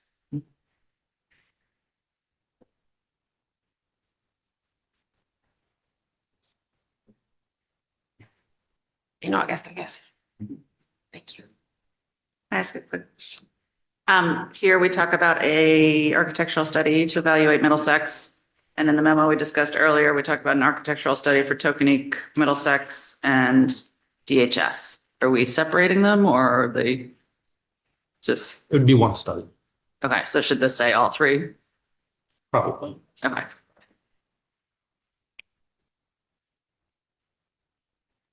Are we voting on this? What's that, Dave? Sorry, the architectural review, are we going to vote on that separately aside from the schedule? Yes, that'll be in this year's upcoming budget. Thanks, Jill.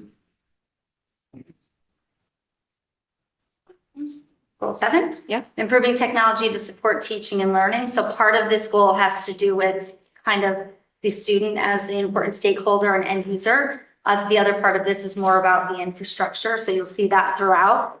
Something I want to point out from a curriculum standpoint is the focus on STEM programming. There will be curricular implications for that with the elementary science curriculum and thinking about the secondary course offerings. And also LMS in this case, again, where probably a glossary would be helpful. Instead of learning management system, here it would be library media studies. We've talked about before at the board table, we need to consider really ensuring that we have a full developed curriculum that's implemented, and that includes digital citizenship. So again, some of the not only mental health pieces for technology and our students' use of that, but also how they responsibly use the technology that's in their hands and how we support them in that. And then 7B is around the efficient operations of the district, and that's more of the infrastructure slide, I would say. So if we could please add to that, I'd asked for an overall look at sort of our technological footprint so that before we do a large scale purchase, we understand where the gaps are. So I think that would be something to understand here, please.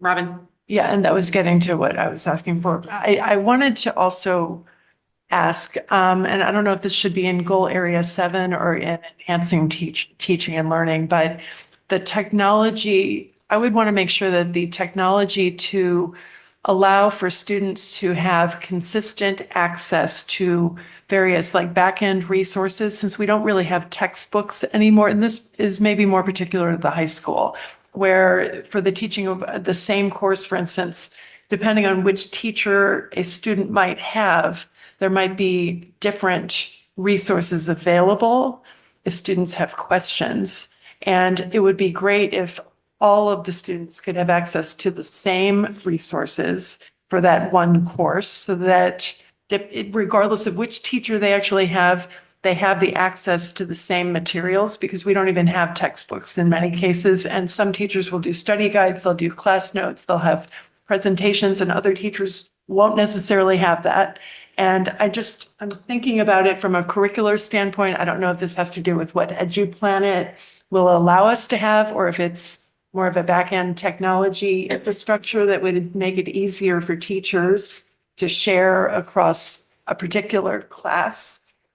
They do this in colleges, I know, where, all of that is available to students regardless of which teacher they have teaching. And so it's just a question if it's curricular or if it's really tech. So I think it's helpful. It's one of those that's probably an overlap. So of course, teachers of the same course have the same purchase materials that the district has purchased. AP, for example, is very prescriptive. Every teacher's the very same thing. Then, of course, teachers develop some of their own resources, and maybe that's what you're referring to, that there may be some variance teacher to teacher. That is where EduPlanet 21 is very helpful, because those resources and materials are included in that platform so that all teachers can access those. And then as teachers innovate and create new things, they have access to one another's work. But I would want to make sure that the students can access those, because my understanding is that in many cases, if a student has a certain teacher, they cannot get access to a Google Classroom for another teacher's back-end resource materials. And Is so that in this 7A? is a where we have detailed it? discussion, but I think it's important. I think probably some build out under 7A where you have analysis of instructional technology software usage rates and effectiveness. I think there needs to probably be some build out in terms of what that means, because there's a lot of different ways to cut it, including equal access. I've just heard this feedback from it has happened where, it's difficult for students to access some materials that I would think all students should have that are taking the same course. Yeah. This is more of a high school issue, I think, probably at the lower levels, not AP. Okay. Can I just say that, Ms. Nelson, if we could also just look at that offline a wee bit? Just Yes. ask Amy to look at like what Yes, that we're asking entails. her to build It that sounds out. very easy and it sounds, we should do it, but I just want Thank you. to, okay? Like, Good. Okay. So we'll vote on the board goals and the strat plan next meeting. So please take some time to go through it. Some of you have already agreed to, and send feedback. in I can advance just of- say to the board, that I've said this before, that even this morning, I don't think you give yourself enough credit, because for board goals and strategic plan, no matter what shape they happen to be in, or the goals or the work that's to be done or still to be done, you pay attention to it, you monitor it, you support it and create the conditions for it to happen, and it does guide the work. It's a real document. It may not be perfect, but it's a real living document, and I thank you for that. Thank you. Thank you.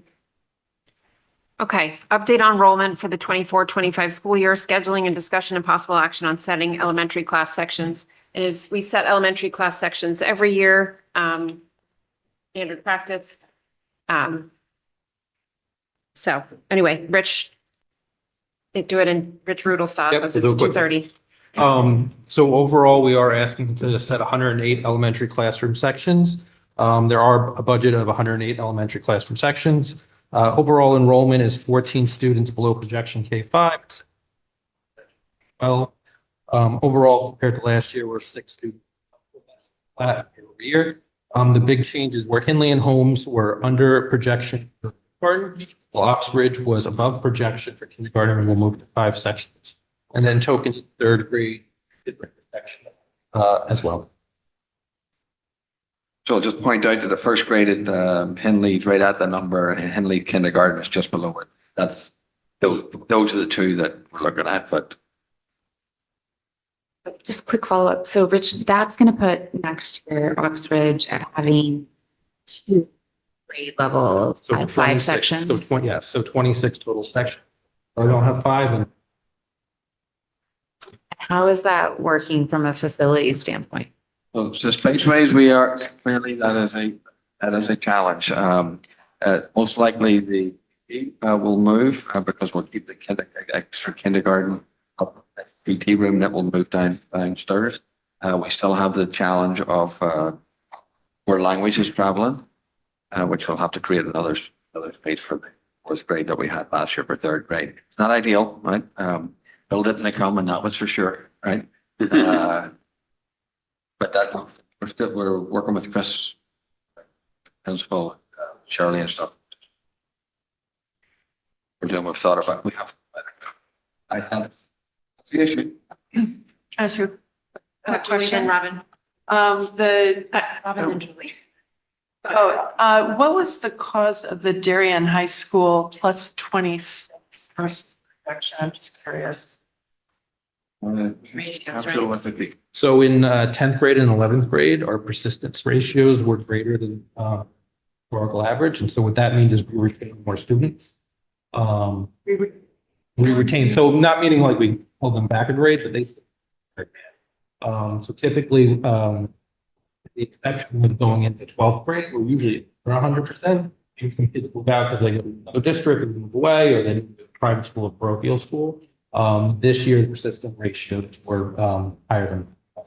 And Holmes also negative 21. So some of that, I believe, was in kindergarten, and then Kindergarten was 12, and so kindergarten is obviously always the one that's a little more difficult to Right. project, and some of that might have to do with the current legislation. Okay. Um, Two quick things, Rich. Persistence ratios, did those change much over the COVID years and the year or two after COVID when a lot of people went to private? Like, are we leveled off or at normal rates So now? you're seeing more closer to pre-COVID. So post-COVID, we did see a spike in kids going to parochial school as an example in private school. We saw that a lot in the middle school, and high school, primarily. That's for the most part, we're in that 99.5%. You are retaining the majority of your students. The one grade that we're typically over 100% is 12th grade going into 12th grade, and some of that are kids moving back to very end to get the very end. And then the other question must be because I think till starts and we have no budget control. How many students do we generally see registering for school in the last month or so?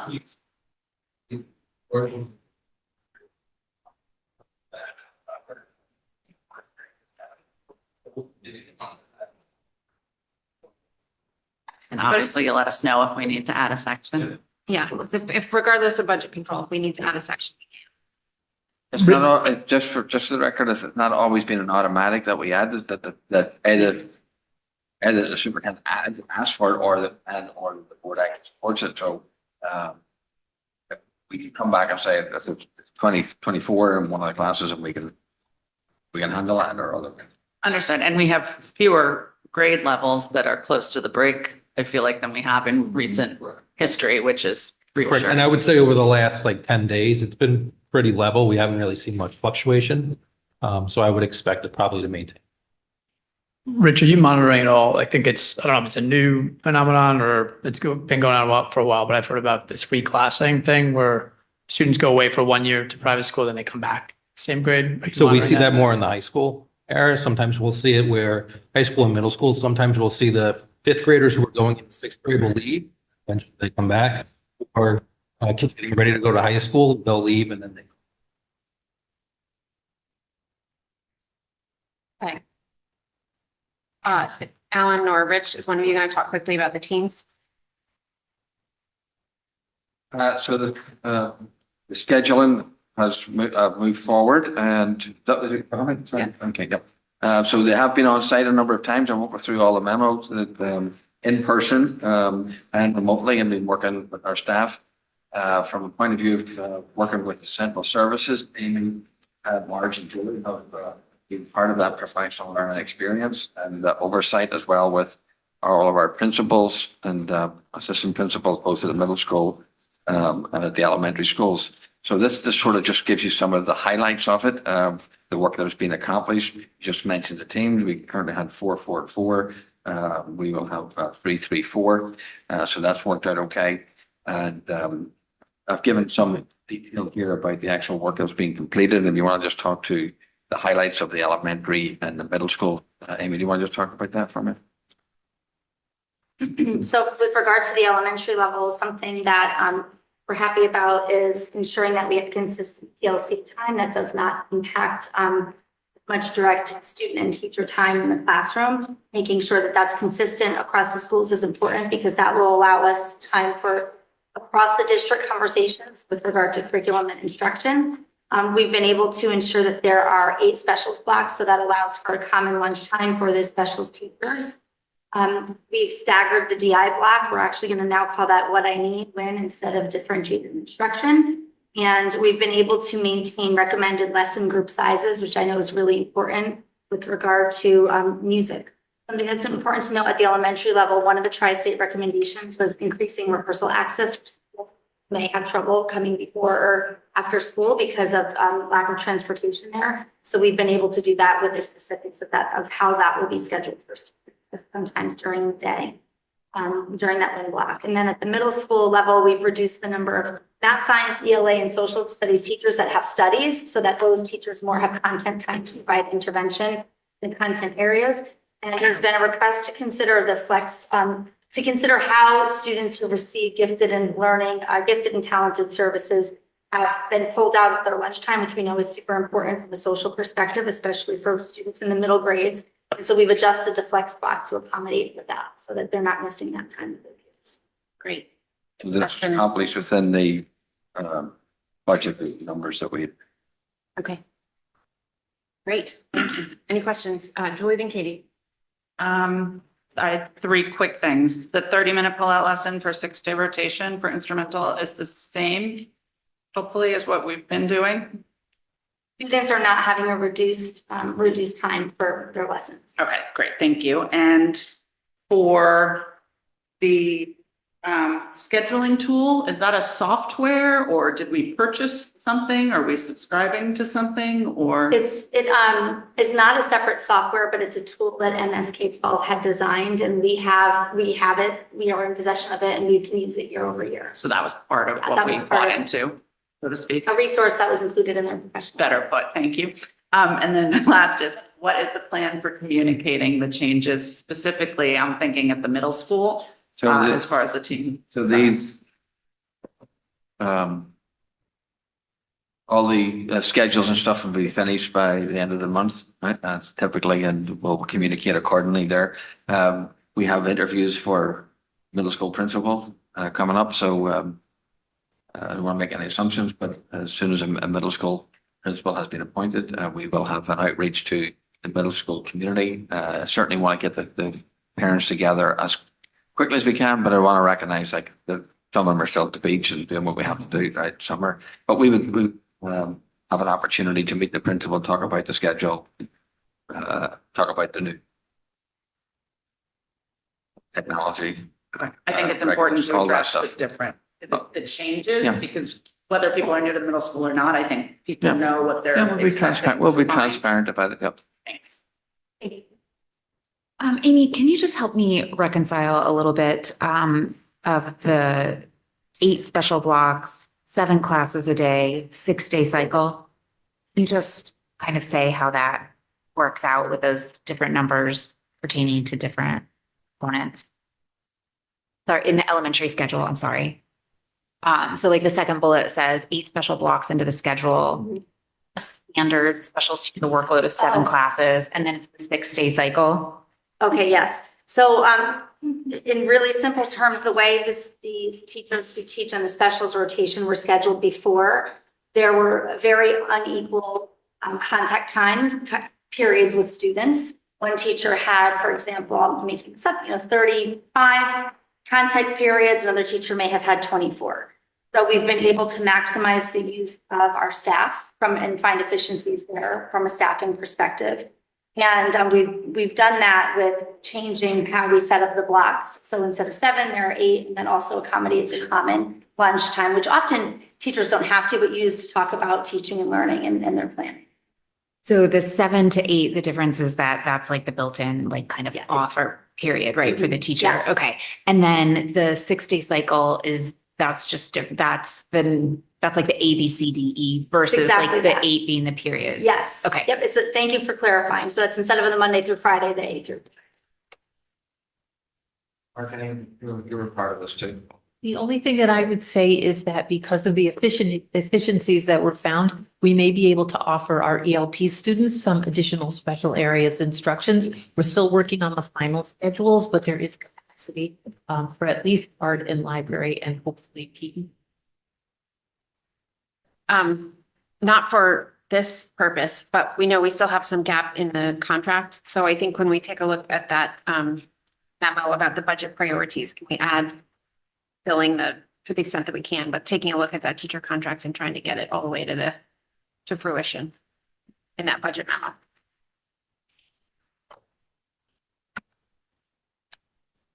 We do need a vote, Madam Chair. Pardon? We do need a vote. Yes. Okay. May I have a motion to approve 108 elementary class sections based on the current enrollment for the 2024-2025 school year? Julie, seconded by Dennis. All those in favor? Aye. That is unanimous. Thank you, Dave. Okay, thank you all. We'll move on to discussion on revisions to approved master agenda February through August 2024. The reason it does show up at this time is just to memorialize what we've done to this point. We only have the one meeting left on this master agenda, but just to make sure that it's reflected moving backward. I'd say the only things that Alan discussed today, were adding two things to August. One was an update on the green roof. Another thing. Board goals, is it? But No, I that think should be on there. it's on here anyway.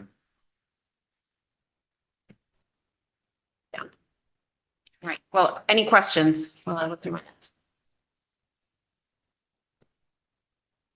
Will any of this change as we revisit the budget process? No, because this is just up through August. It's just, I mean, it's only for the next meeting. Oh, this is only, Yeah. okay.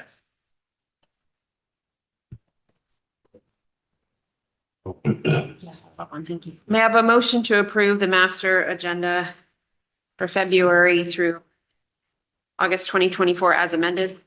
Dennis, seconded by Julie. All those in favor? Aye. That's unanimous. Thank you all. Okay.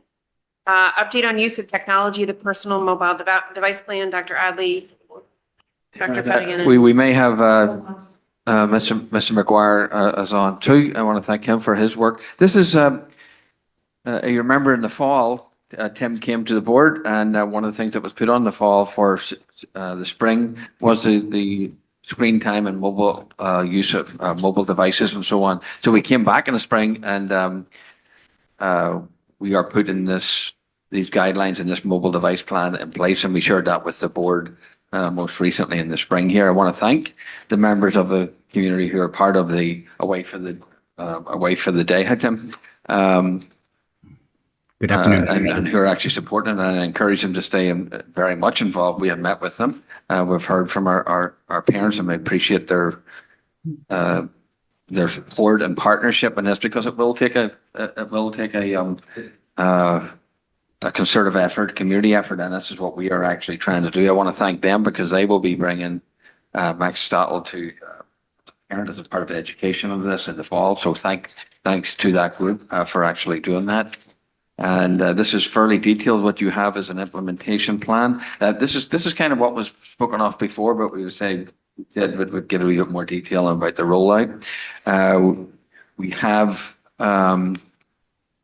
the actual device summarized, the actual plan itself and guidelines summarized in one page. We have the frequently asked questions ready to go. This is all will be released as according to the schedule.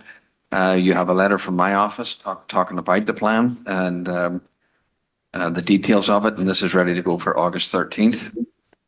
So I don't want to be redundant, so to speak. I will say we have not been last to the discussion here. In fact, in many ways, your board has been ahead of it from the start, from when the board, Mr. Grambling pointed this out, and we had a discussion, as a board discussion. I've been parts of many discussions with superintendents around the area.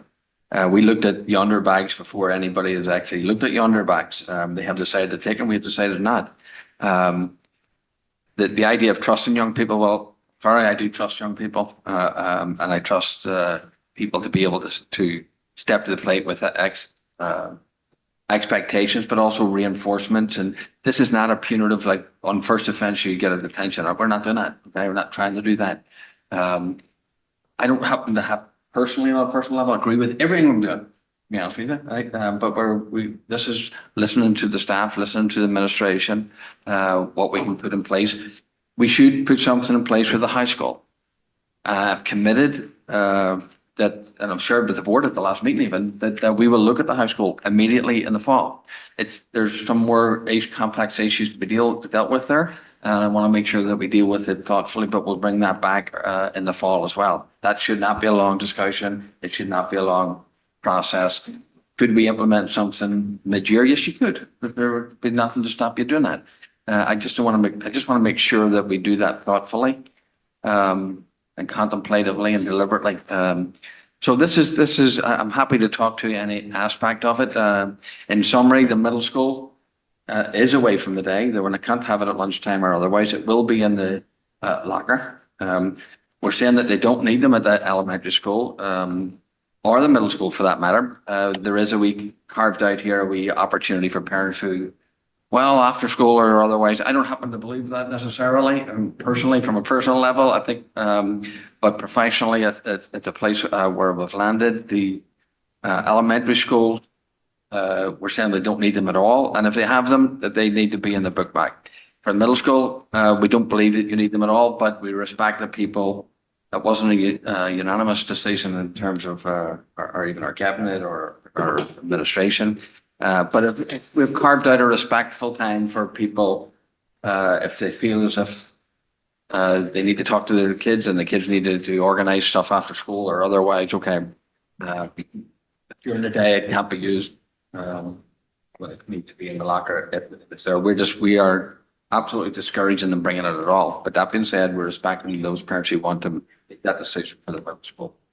And it would need to be in the locker from immediately they go to immediately they come back or after school.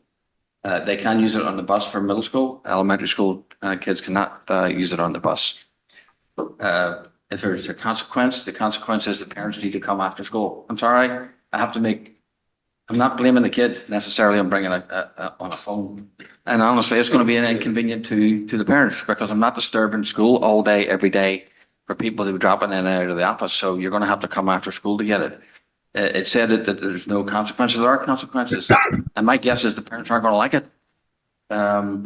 But Alan, can you actually back up a little bit and talk maybe as a team about the different components of device management? I would say again, as I mentioned, I'm a parent who sends 1 out of 4 children to school with a phone, 2 of whom are high schoolers because they have different capacities with their ability to deal with a phone. So I think we've heard sort of concerns about teachers, concerns about students' abilities to self-regulate. Can you talk about how you're anticipating that the classroom environment would run in order to effectively make this work? I think that's the concern. what is So I would say, okay, so we have children who have different abilities to self-regulate, and we have teachers who are focused on teaching. And yet part of teaching, without a doubt, is effectively managing a classroom. So I'm asking you all as a team to talk about how your vision for this initial rollout of the tech plan looks in a classroom, what effective classroom management looks like, understanding those 2 constraints of wanting your teachers to be able to be focused on learning and understanding that not all students are able to regulate with the same fidelity. Some not at all.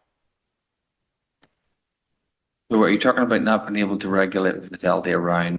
A phone. We have some kids who can actually put it in a backpack and others who, in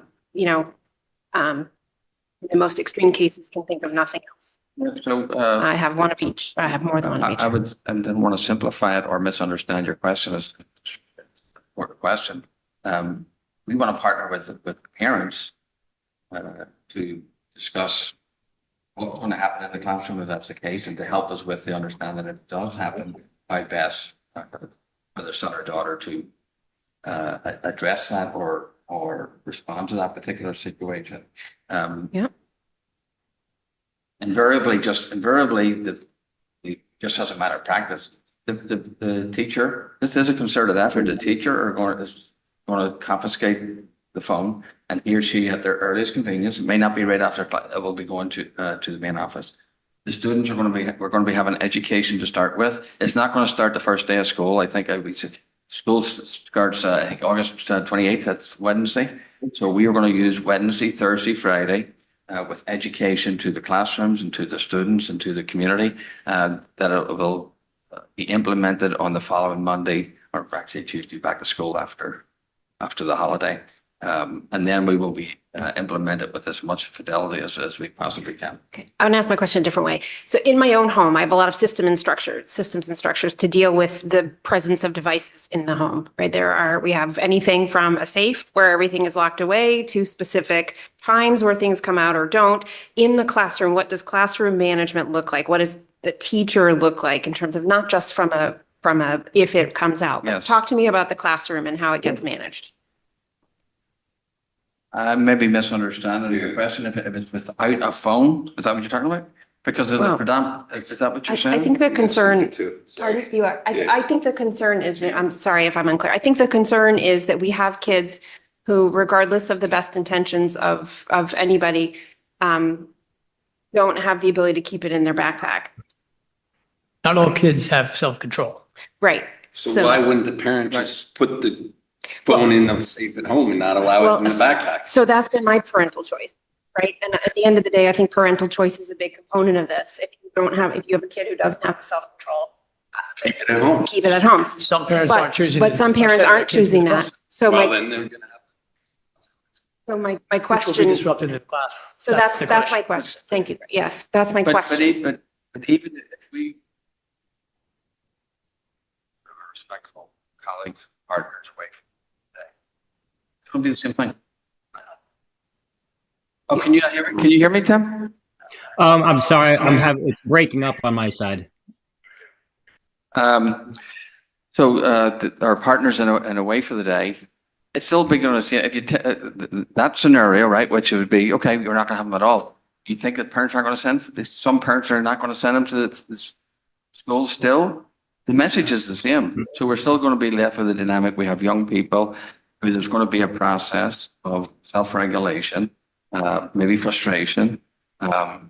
If actually we've also carved out here a provision, and for some reason that the parent thinks that a student can't or has a special reason to have a phone, whether it's health or otherwise, they can make that application to the principal, and we'll consider that on a case by case basis. I just think that it would be easier if we just, the way that they're proposing a bell to bell kind of knows, I just, hear me out for a minute, Yeah. because I do have students who have been in this situation at middle school and high school where cell phones were not allowed. And it worked really well. And there was teaching and instruction and social interaction at lunch, in the hallways, in the classrooms. And it's very easy. And the parents might not like it initially, but that's the easiest way to have it done. And then you don't have your teachers spending extra time in class trying to police this, which also ends up being a lot of time potentially for, especially in middle school where they're going from class to class, and every single class, there might be an issue. So that's, I think it's a valid question. But we're talking about that, right? Are you advocating for high school being included? Is that your point? I do favor that probably, but I know we're not talking about that right now. So I'm aren't we confused. talking bell to bell though, all day long, not allowed to have their phones? I think, I think that is, It would be no different that it basically the idea of essentially we've carved out a wee opportunity that if they want to bring them, they have to be in the locker. That's no different than these districts that bring them and then go put them somewhere, but that happens to be a yonder bag. They're not out during lunch. They're not out during recess. They're not out during pastime. That's not that.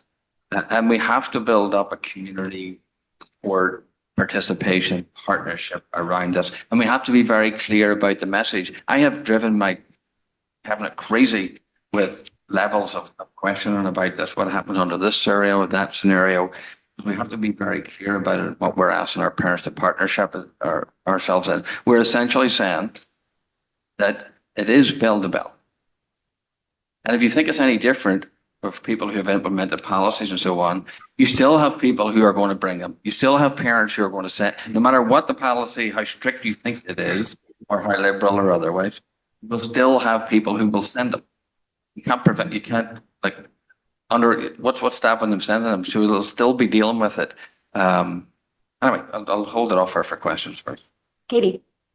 thank you. I think our conversation around this has taken a bit of a turn, and I think it's important for us to take a moment to notice that this can be a sensitive conversation, and we need to recognize that it means something different to everyone. So with that, I would implore all of us to continue to listen and to understand that there is emotion attached to devices and to communication and access points to our children, and that is different for everyone. I also think that we need to step back and look at this objectively as a policy that the district is implementing, especially for us as board members. So I definitely read this policy as a bell to bell. And, the kids, whether it goes in their locker, whether it's in their backpack, the idea is that during the school day, they are not to use it, even so far as the elementary students are not permitted to use it on the bus. So I think that just like any other policy, when students break the policy, that will have to be dealt with in the building. And just like any other new policy, there will probably be some bumps as we figure this out. And we might have to go back and change certain things depending on, what level of administrative input we've had to have. So I think that we'll learn through this together. I think that, this is almost similar to dress codes in certain ways, right? Whether like are kids allowed to wear hats or not? And, does the teacher, they notice it, they're the ones who see the kids and then they escalate it to administration. So I'm confident that this might be a bumpy rollout, but that we'll work together just like we do with other policies. I do think the high school is a bit different. I appreciate Dr. Adley that you really outlined that conversation would be forthcoming. I would also, in this context, say thank you to our community members who stepped forward. And, some of the people who spoke today have been reaching out to the board for over a year. And I appreciate their dedication and their reliance on the science. That being said, I think, the high school is different simply just for the BYO. We're not providing Chromebooks to the high school the way that we are there. So it is a different conversation. And then the last point that I wanted to make about this is that I, again, would remind us of our role in that we as a Board of Education are talking about the school day. And so, buses get into a bit of a gray area in that, but it is not our place to be telling parents what their policies should be at home. And that includes, like before and after the school. And I think an important thing to notice too about the difference between the middle school and the high school the elementary and the middle school. In the elementary schools, our buildings take responsibility for the kids getting home. They make sure that every kid is on the right bus, that the kid has a different change of dismissal. People are staying with the kids at the buildings if they're not picked up. That's not the case at the middle school. The bell rings and the children are free to leave campus, really however they choose, with or without a parental change. And I know that reason alone has been one, while some families and even some, educators have come out on the record saying that middle school students should have a communication pathway. So all of this to say is that I think it's important that we, stay objective and we remember our role in the policy. 2, that we read it carefully. And 3, that we understand the difference and the nuance as it's going to relate family to family. And just like any other issue where a child has a certain special circumstance, whether it be academically or emotionally or socially, I think that's where we intervene and we work as a team collaborating on a case-by-case basis. Also, just for clarification to the board, but we've indicated that we're going to evaluate this in October with surveys, feedback from parents, and also the staff. Can I just ask Mr. McGuire a comment? He was kind enough to log on today during the summary. Please. Integral to this. Thank you. I feel like you guys have covered a lot of the ground here. One of the other components, maybe not necessarily spoken to yet, is the idea that we're going to try to do a little bit of data collection along the way besides survey feedback from the faculty. So we'll try to get a sense of, I think maybe to address the concern of a student that's showing up often as having a problem potentially. So there'll be some data collection. We'll have a kind of a sense, especially at the middle school, where those small number of students are that are having trouble with this adjustment, and hopefully work through guidance department with them. Thank you. Julie, did you have your hand raised? And then Dennis. I just a real quick thing on the memo, and thank you for including that. Helpful to see what communication is intended to go out. Personal mobile device plan guidelines didn't grab me as a mom, as this is something for my student. I think getting the word student in there would be helpful to make sure that people read it. And I might even bold or underline a couple of key sentences in here because your August 13 reader is not quite as, focused and attentive sometimes as your other times of the year reader. But mostly I do mean the student thing because at first I read this as the district is getting a new cell phone program. Yeah, and The title. I just want to follow that up. I would say in the very, very, on the subject line, there should be something that basically this is a new bell-to-bell policy for elementary and middle school cell phones or something that, because it's not really clear even until you get to the FAQs that that's exactly what you're talking about. And for people that are on vacation in August, I think we need to kind of highlight maybe a little bit more clearly that that's exactly what you're talking about. And also in that first time is, we will also be evaluating this for the high school in the fall. Or Yeah. something, just so that it grabs their attention because it's a lot of I think the information. high school is in there. Right, but it just doesn't jump out at you. And for parents that have a limited attention span in late August, right before school, need to kind of capture their bandwidth. Okay, so you're suggesting in the memo to families and staff, clarifying that it's students, that it's bell to bell, and that the high school is imminent. We'll be reviewing in the fall. Okay, I think that makes sense. Are there other done? Sorry. So I think what you mentioned, Dr. Adley, that we're going to do a survey and some things in the fall. So what I'm missing with this is how we're going to measure success or failure of this. And Tim, you brought up the point of, Yes. if somebody's having difficulty, we're going to track them. Is that they bring their phone once a week? Is it 3 times a week? Is it 3 times a month? I mean, I'm not trying to be a nudge here, but I think we need to be clear on what is success and what is failure of this program. And what is too much for a teacher and what is not enough for a teacher. Right. I don't know what the Goldilocks effect is, but the idea that we have a community around supporting and that the community itself, greater community, feels that this is being implemented with some fidelity and it's moving the needle a little bit. How we gain that, whether it's through surveys or otherwise, focus groups, we can do whatever we have to do.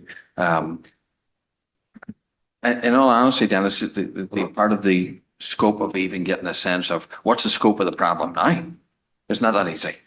Right? In terms of given the data, I go do some focus groups with kids. I'm hearing one thing, you do it with the staff is another. We don't have a quantified. Right now, it's not the problem itself is not quantified, other than the research that's out there and the disruptions that it is causing, needlessly, to disruptions to the school day. So trying to quantify, to me, is there a culture around not using phones during the school day? Creating that culture, a greater community culture around that. Mm-hmm. Now, how I quantify that, I think it'll be the stories that we tell, with the data that we collect. I think we'll probably get people will be eager to give feedback along the way here. I'm being a wee bit evasive, not deliberately, but I just don't have a specific answer other than trying to create this culture. I realize it's not easy. And again, I think to Mr. Sini's point, I think, we need, number one, you need parents to help. That's the key part of this whole thing to me. Elementary school would be so much easier if you don't give your kids a phone in K through 5. Simple, right? That would make life so much easier. Your point, Katie and Robin raises, we need to be progressive on this. Maybe this rollout isn't perfect. And my point is just how are we going to know if we're making changes? Are we making the correct change or not in the future? So at some point, we need to have some type of baseline to understand what we're changing and did that change affect positively or negatively?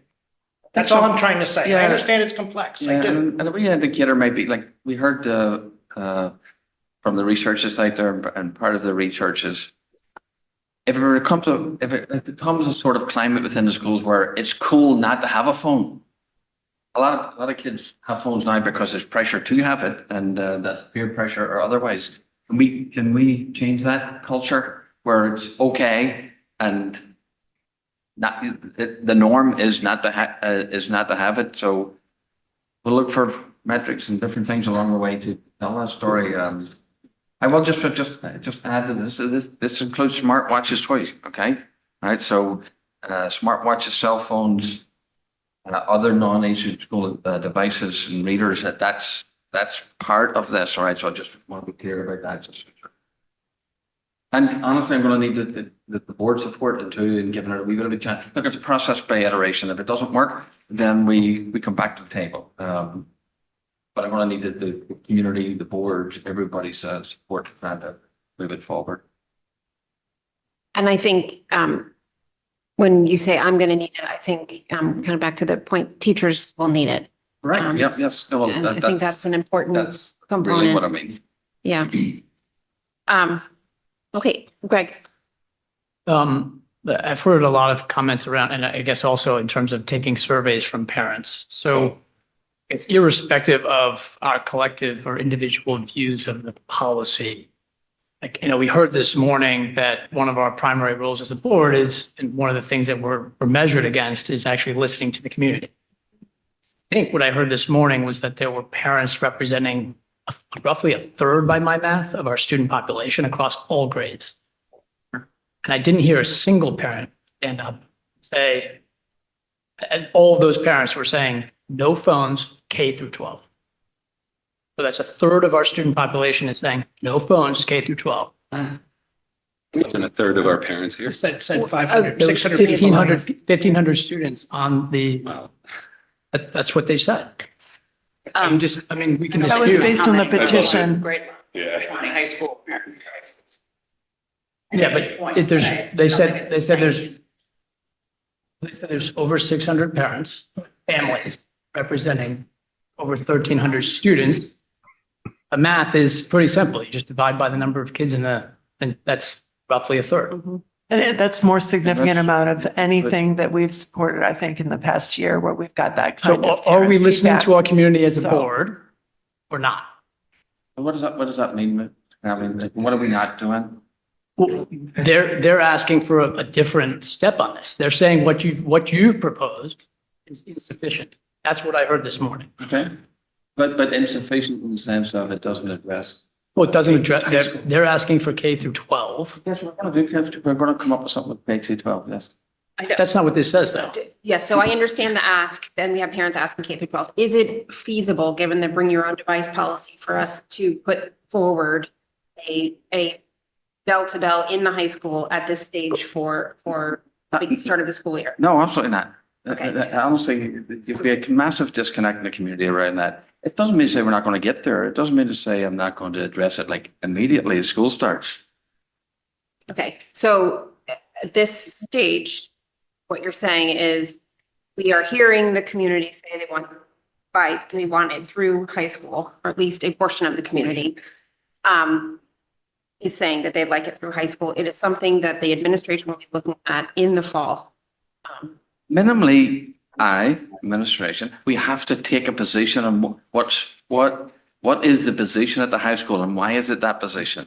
Whether it's this position or whether it's some other Right. position. Right. And that's what I've committed. I've committed to that group of people to do that. I've committed to the board to do that. I've committed to the staff to do that. So I hear you on listening to the community. I don't want us to make a sloppy decision.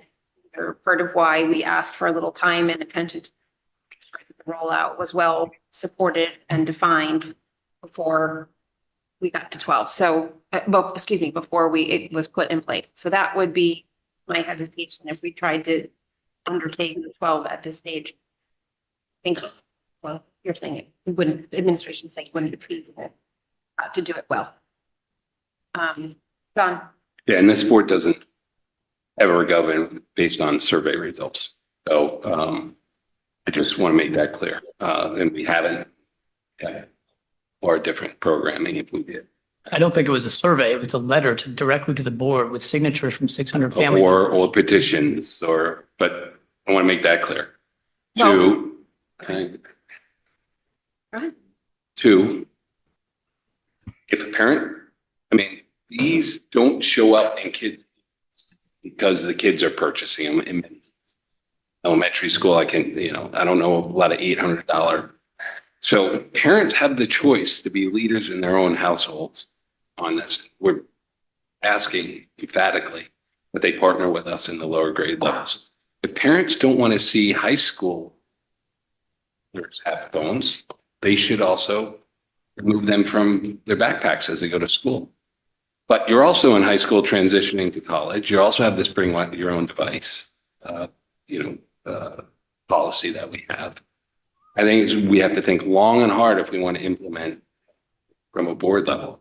Parents, again, need to manage their households the way they see fit. But this isn't their house. This is a school. I understand that, but I'm also saying that we already tell our children to bring their own devices, in many cases with access to social media. Now, there might be ways that we can block some of that through the VPNs or portals or something, but that's something they're going to have to look into on a policy basis. But to try to implement that now within a month of school. So I would say for us, if there's an impediment for high school at this moment in time, because for whatever reason, I don't know when that policy was put in place where they've been told to bring a device to be able to 2 actually. years ago. 2 years ago. Okay, so it hasn't been in place for 10 years. Just got put in place. Well, we went 1-to-1 in 17 or something. And then kids were bringing their own devices and using them. So we, 2 years ago, stopped buying them on behalf of the kids because we surveyed the kids and 75% of the kids who were coming into school were using their own devices and leaving devices that we were purchasing in a closet unused. So that was an unwise use of taxpayer dollars. So at this stage, we have explicitly told families that they're sending in students with personal devices, many of which do have very similar texting, social media, et cetera, capabilities on them. So yes, board So has. that clearly needs time to be figured out. I would agree with that. Definitely, So K through 8, yes. is there a different Yes, reason because for? K through 8, the only devices that they use in the classroom are school I'm provided saying, Chromebooks. I think they're asking for more from K through 8 as well. Oh, they're where saying that schools, meaning that kids cannot. They're asking for a pure ban, K through 12. If we can't do K through 12 for the reasons that John rightfully pointed out, why not K through 8? ban it. The difference So being, it can't be in the building. I mean, the differences. Or the yonder bag, but I don't know what the different solutions are. K through elementary, there are kids bringing devices. I I have think the kids in ban is not in elementary. the building, right? K through 8. So, I mean, I don't want to say it's semantic because it's not, but there's a wee bit of it that is. In practice, what is the difference, right? We are saying that the kids can't have it out during the school day. If you had a yonder bag, you'd still have to bring it to school. You still have to put it in it. You would actually have to line up, like, at the end of the day, like, I don't want to create that culture or climate, to be honest with you.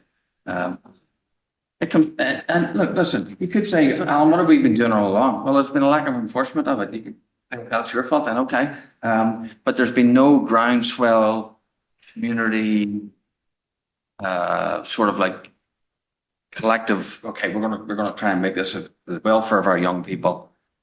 And I think prior to COVID, it is my understanding that actually classrooms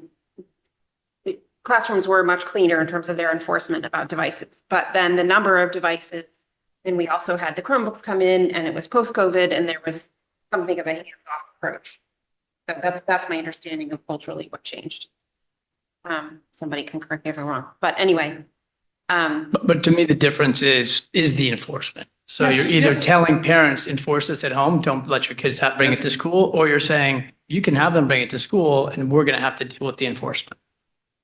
So it's putting on the teachers versus the parents. The message, and you may say that it's a wishy-washy message, the message that we've landed on, we don't think that you need them. Elementary school, for instance, I've got school dismissal managers that they name now, pick it, whatever that is called. Pick my kid, right? So they have other systems that we put in place, right? But even if you had a different system, Greg, the parents they're still going to show up, okay? Because you in certain areas, at certain times, the kids are going to bring it. It's still going to show up. The process here is for during the school day, they don't have them, and with the difference with the middle school is that we landed on where kids could use those after school on the bus in the middle school. That's the only difference, and it's that there has to be an enforcement. I just shared with you, but I'll share with you again. The parents are not going to like this. I've already had a parent tell me, "I'm not coming after school to pick it up." Then we're going to keep it there. It'll be in the safe. Because And I like that. I like that. I mean, that creates a problem for parents who. I'm not blaming the kids do for it. bringing, I'm honestly not gonna blame the kids for bringing it all the time. There's some level there of like, okay, yes, we want the kids to develop independence and responsibility and feel some of the inconvenience. Maybe between the parent and the child, they can feel that inconvenience at home and so on and so forth, but it's. I do think there are some other, we have, heard about folks students who need them for medical or other Yes. reasons. But I think there may also be familial reasons that make it more challenging. Yep. Whether you have parents who are, or guardians who are not in the same location and things like that. So I think that is somewhat problematic also, particularly again for the middle school students. There's perfect. Go ahead. There is. For medical, but No, not this. Any not- other not just- not just circumstantial. Any other circumstance. And then there's in the FAQ. okay, Julie?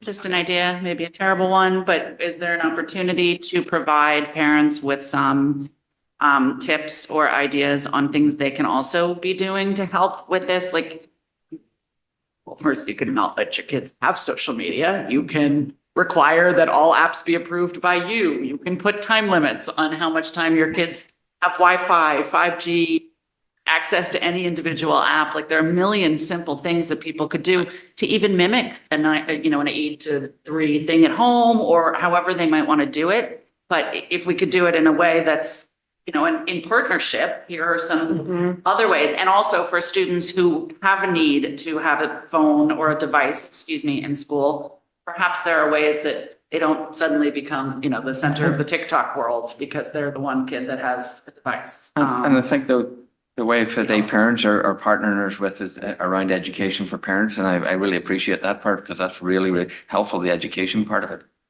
UA for a day, Yes. yeah. Katie, thanks.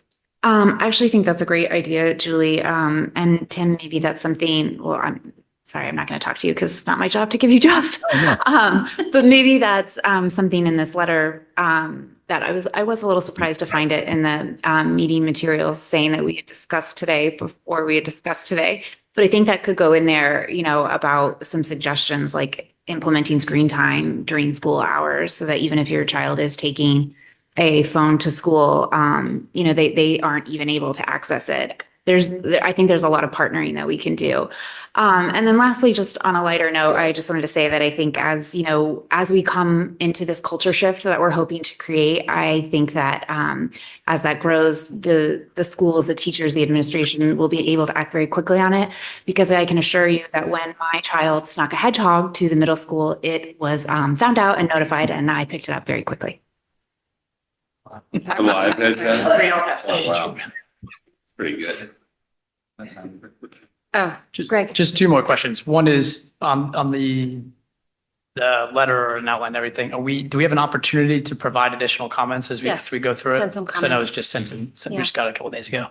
And then the second question is, I know I asked Dr. Hadley and I think you responded, just in terms of like, should we have a board policy related to devices? We have one related to dress code. We have one related to social media. We even have one related to sunscreen application. We don't have anything related to devices in the school. It certainly doesn't preclude it. Marge, what do you see? Well, Shipman and Goodwin has suggested that that this is something that belongs in a student handbook and is managed at the school district level. Because if you have a board policy, it doesn't give you the kind of flexibility that you all were talking about what to do about the high school. You have to just change it at the high school, you have to bring it back to the policy committee and then the board and whatever. And So is that their more advice. because of where we are in the implementation, meaning that we should get a little further along, or they truly think that? Philosophical matter, they think that this belongs in the student handbook to be managed by building leadership. They craft one for us if we want, but philosophically, it's them, the board policy. Marge, could we write a policy at the policy level that's a bit broad and gives discretion? I mean, then you guys would have flexibility, but we'd certainly set out what we're looking for from a perspective from the board level. I mean, like I said, Shipman and Goodwin will draft anything that we want, but you have the policy to direct the administration to do administrative regulation. What were you saying, John? So I would suggest we launch this and then we can look at it at a board level once we get some data feedback, real life examples, and consider a policy at the board level. To what Dave said, you know, kind of higher level, it gives a lot of flexibility on the operational side of things, but instead of trying to do one now before we kind of see. Anyone else? One last, just to be clear, so I'm not familiar with a Chromebook, but I know iMac has iMessage. Does Chromebook have an Android message? So if you have an Android phone, can you talk via your Chromebook or no? You get Shut WhatsApp down or- for the. But can you use WhatsApp on a Chromebook? Yeah, you can, any of the texting can be happen on So, a. but that's my question. So can a middle schooler download WhatsApp and communicate with other middle schools? Let's not Unless talk, we, No, unless we block it. I'm going to jump in and say they can't. they Thank can't you. tell So us, that's, because we regulate that, Tim? We regulate the Chromebooks. That's managed district-wide. so Okay. there's no ability to communicate with peers Not for a on. middle schooler on a middle school assigned Chromebook. Thank you very much. Well, that's not to say they don't sometimes figure out clever ways, like a shared Google Doc. They are but- clever. Yeah. Okay. Okay, so we look forward to, we then will see that on our, we're looking at a master agenda again for the rest of the year. Next month, we'll see an update on this in October. Is that what we thought? Okay, great. Thank you all for the time. Thank you, Tim, for joining us on this summer afternoon. I like that you're appropriately summary. I appreciate it. I hope you all have a productive rest of your day. Thank you so much. Thank you.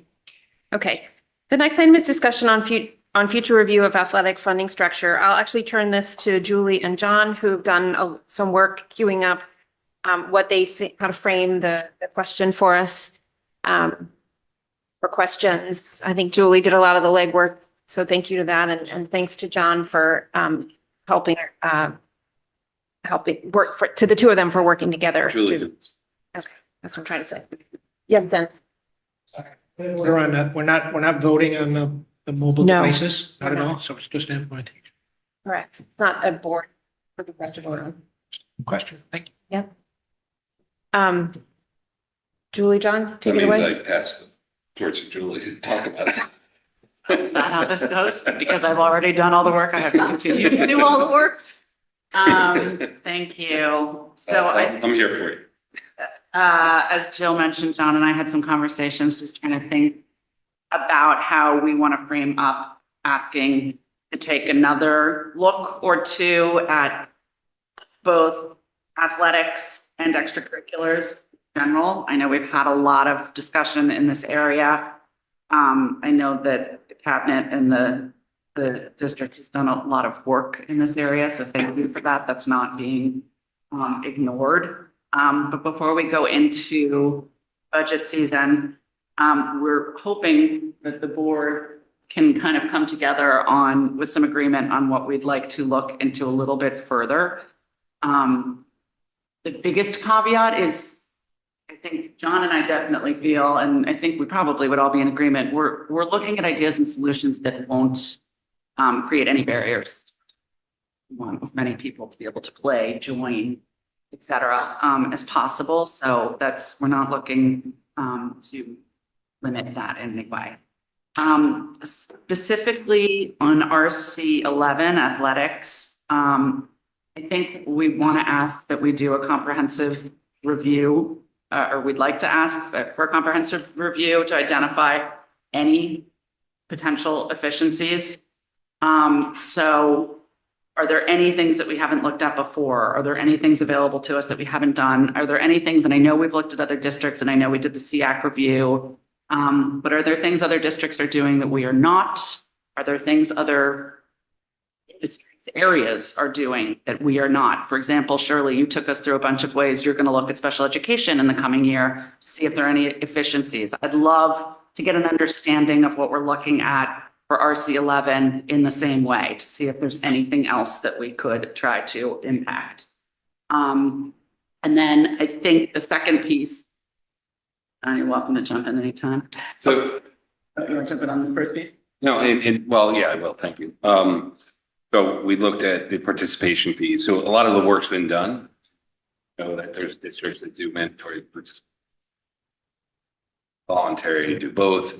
So not asking for new work there, but like maybe a relisting there, implementing some of the practices, or advertising, which She's is, still on the first question, which is efficiency, RC 11. I don't think she's to Well- funding structure. oh, sorry.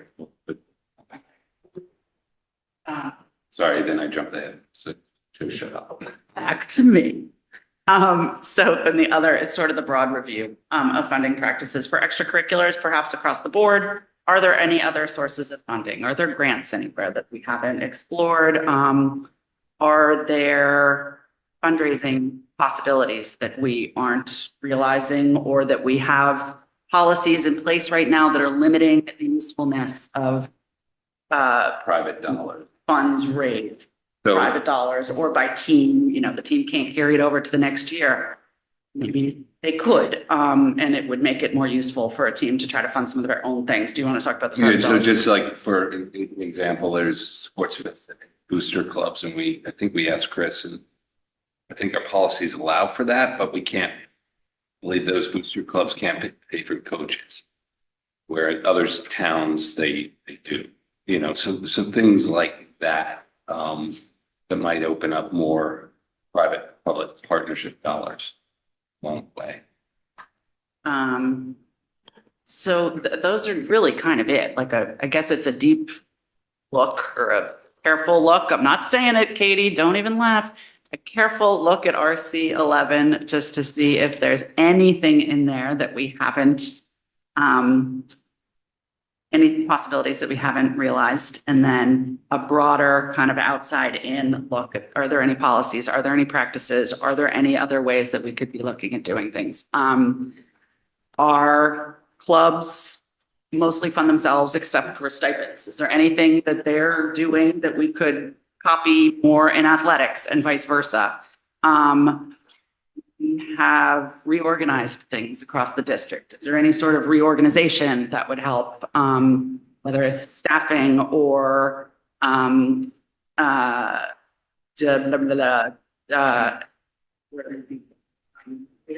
or to join? Stipends. No. Yes, conference expenses, travel expenses, all those kinds of things. Are there anything else we could look?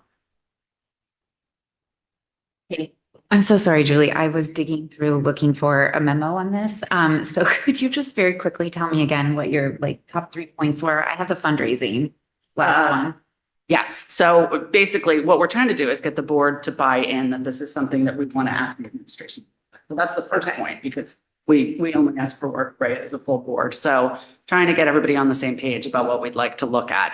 From there, we wanted to look at a review of RC 11 to see if there's anything that we haven't pulled everything out of efficiency wise. Are we asking for a review of RC 11, or are we asking Rich that when he approaches RC 11 to do that with, and Rich and Chris, to do that with efficiencies in mind? In other words, do we want to review it? Or are we just saying these are your walking orders? Maybe, I guess it's more walking orders, but I don't know if it's, I guess that would probably be up to The Rich board. and the people to say that's the most useful way to go about it. Okay, all right. And your second point, The second point is a broader review of funding practices for extracurriculars. Any ideas, any things we haven't tapped into? Sources of funding, grants, private funds, anything else. Any policies that might limit the private dollars. Right. Do not want to limit participation or create barriers to participation, but we want to stem the events. So other RCs are growing, or allowed to grow like this, so we need to find ways that we We're can- trying to fly at the board level without getting into the operationals and saying how many coaches per sport and all. Right. so that's Rich, a request for information. You know, if you guys, are you able to assess funding practices from other districts and get back to us? We're not, I don't understand that to be a recommendation at this stage, but more an understanding of what else might be out there. That makes sense, Rich? Yeah, I mean, so like an example would be New Canaan. New Canaan doesn't fund non-CIAC sports, but they have them. Right. And the boosters raise the money and they donate it to the board. That money pays for the coaches and the supplies, et cetera, for those non-CIAC sports. We do have a policy, for example, that doesn't let us do that because it wouldn't be able to pay for Mhm. coaching. So that would be Mhm. the more option. Yes. Katie, do you have a question? Okay, thank you. Now I feel ready to ask my question, make my comment. Thank you, Julie and John, for recognizing this as an important issue and for being thoughtful about the way that the board should approach it because it is important that we approach it from our lane. I have a lot of questions about the athletics department. This was certainly one that stood out to me during our budget process. It's a huge number. It was one that grew in a large percentage and did not receive cuts. I feel the need every time we talk about athletics to assert my staunch support for the value of athletics. I, was an athlete. I find it incredibly valuable. There are a lot of lessons to be learned on the field or court or whatever. However, we are a board of education. We are not a board of athletics, and as we look at priorities and as we are facing difficult budget seasons in particular, we make sure that we are not funding things in excess over academics at the cost of academics. So I have a really, really hard time thinking about how we might look critically or make changes to our athletic department when it is not a department that I think anyone understands. And by that, I don't, certainly not a lack of understanding on my point. I don't think anyone truly does. We don't actually know what it costs to run any of our teams. We don't actually know what parents are contributing versus what they're not. We don't have any sort of level playing field or policy in this district where, we pay for all protective equipment, but not shoes. We don't have a thing where we only cut for where we don't do any cuts or we always do. I'm not saying this very articulately right now, but my point is we're a little all over the place. And unless we do a thorough review to understand what is actually happening in our athletic department, I don't know how we're ever going to make any changes. So my thought process would be that, and we tried this last summer, we tried to get kind of an independent audit and it was just woefully inadequate. It didn't even scratch the surface. So for my standpoint, I don't see how we can really move the conversation forward about how to look at or think about things differently until we really know what we're working with.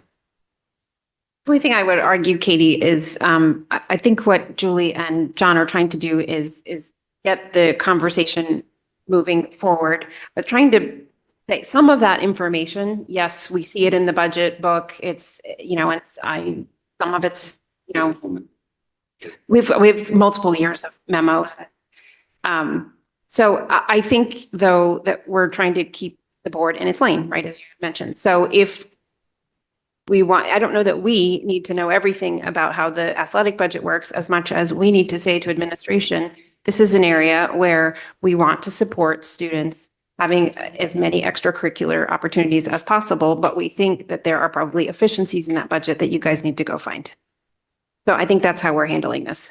Well, that's fine. And I understand that. I maybe could reframe my comments slightly different to say, I have a hard time understanding how anyone, administration, is going to look at athletics and make changes when it doesn't seem that they themselves understand all of the intricacies and the differences team by team. Like, can anyone explain to me why we pay for some teams protective equipment and why we don't for other teams? Like, does anyone really know how much parents are contributing and how they vary across teams?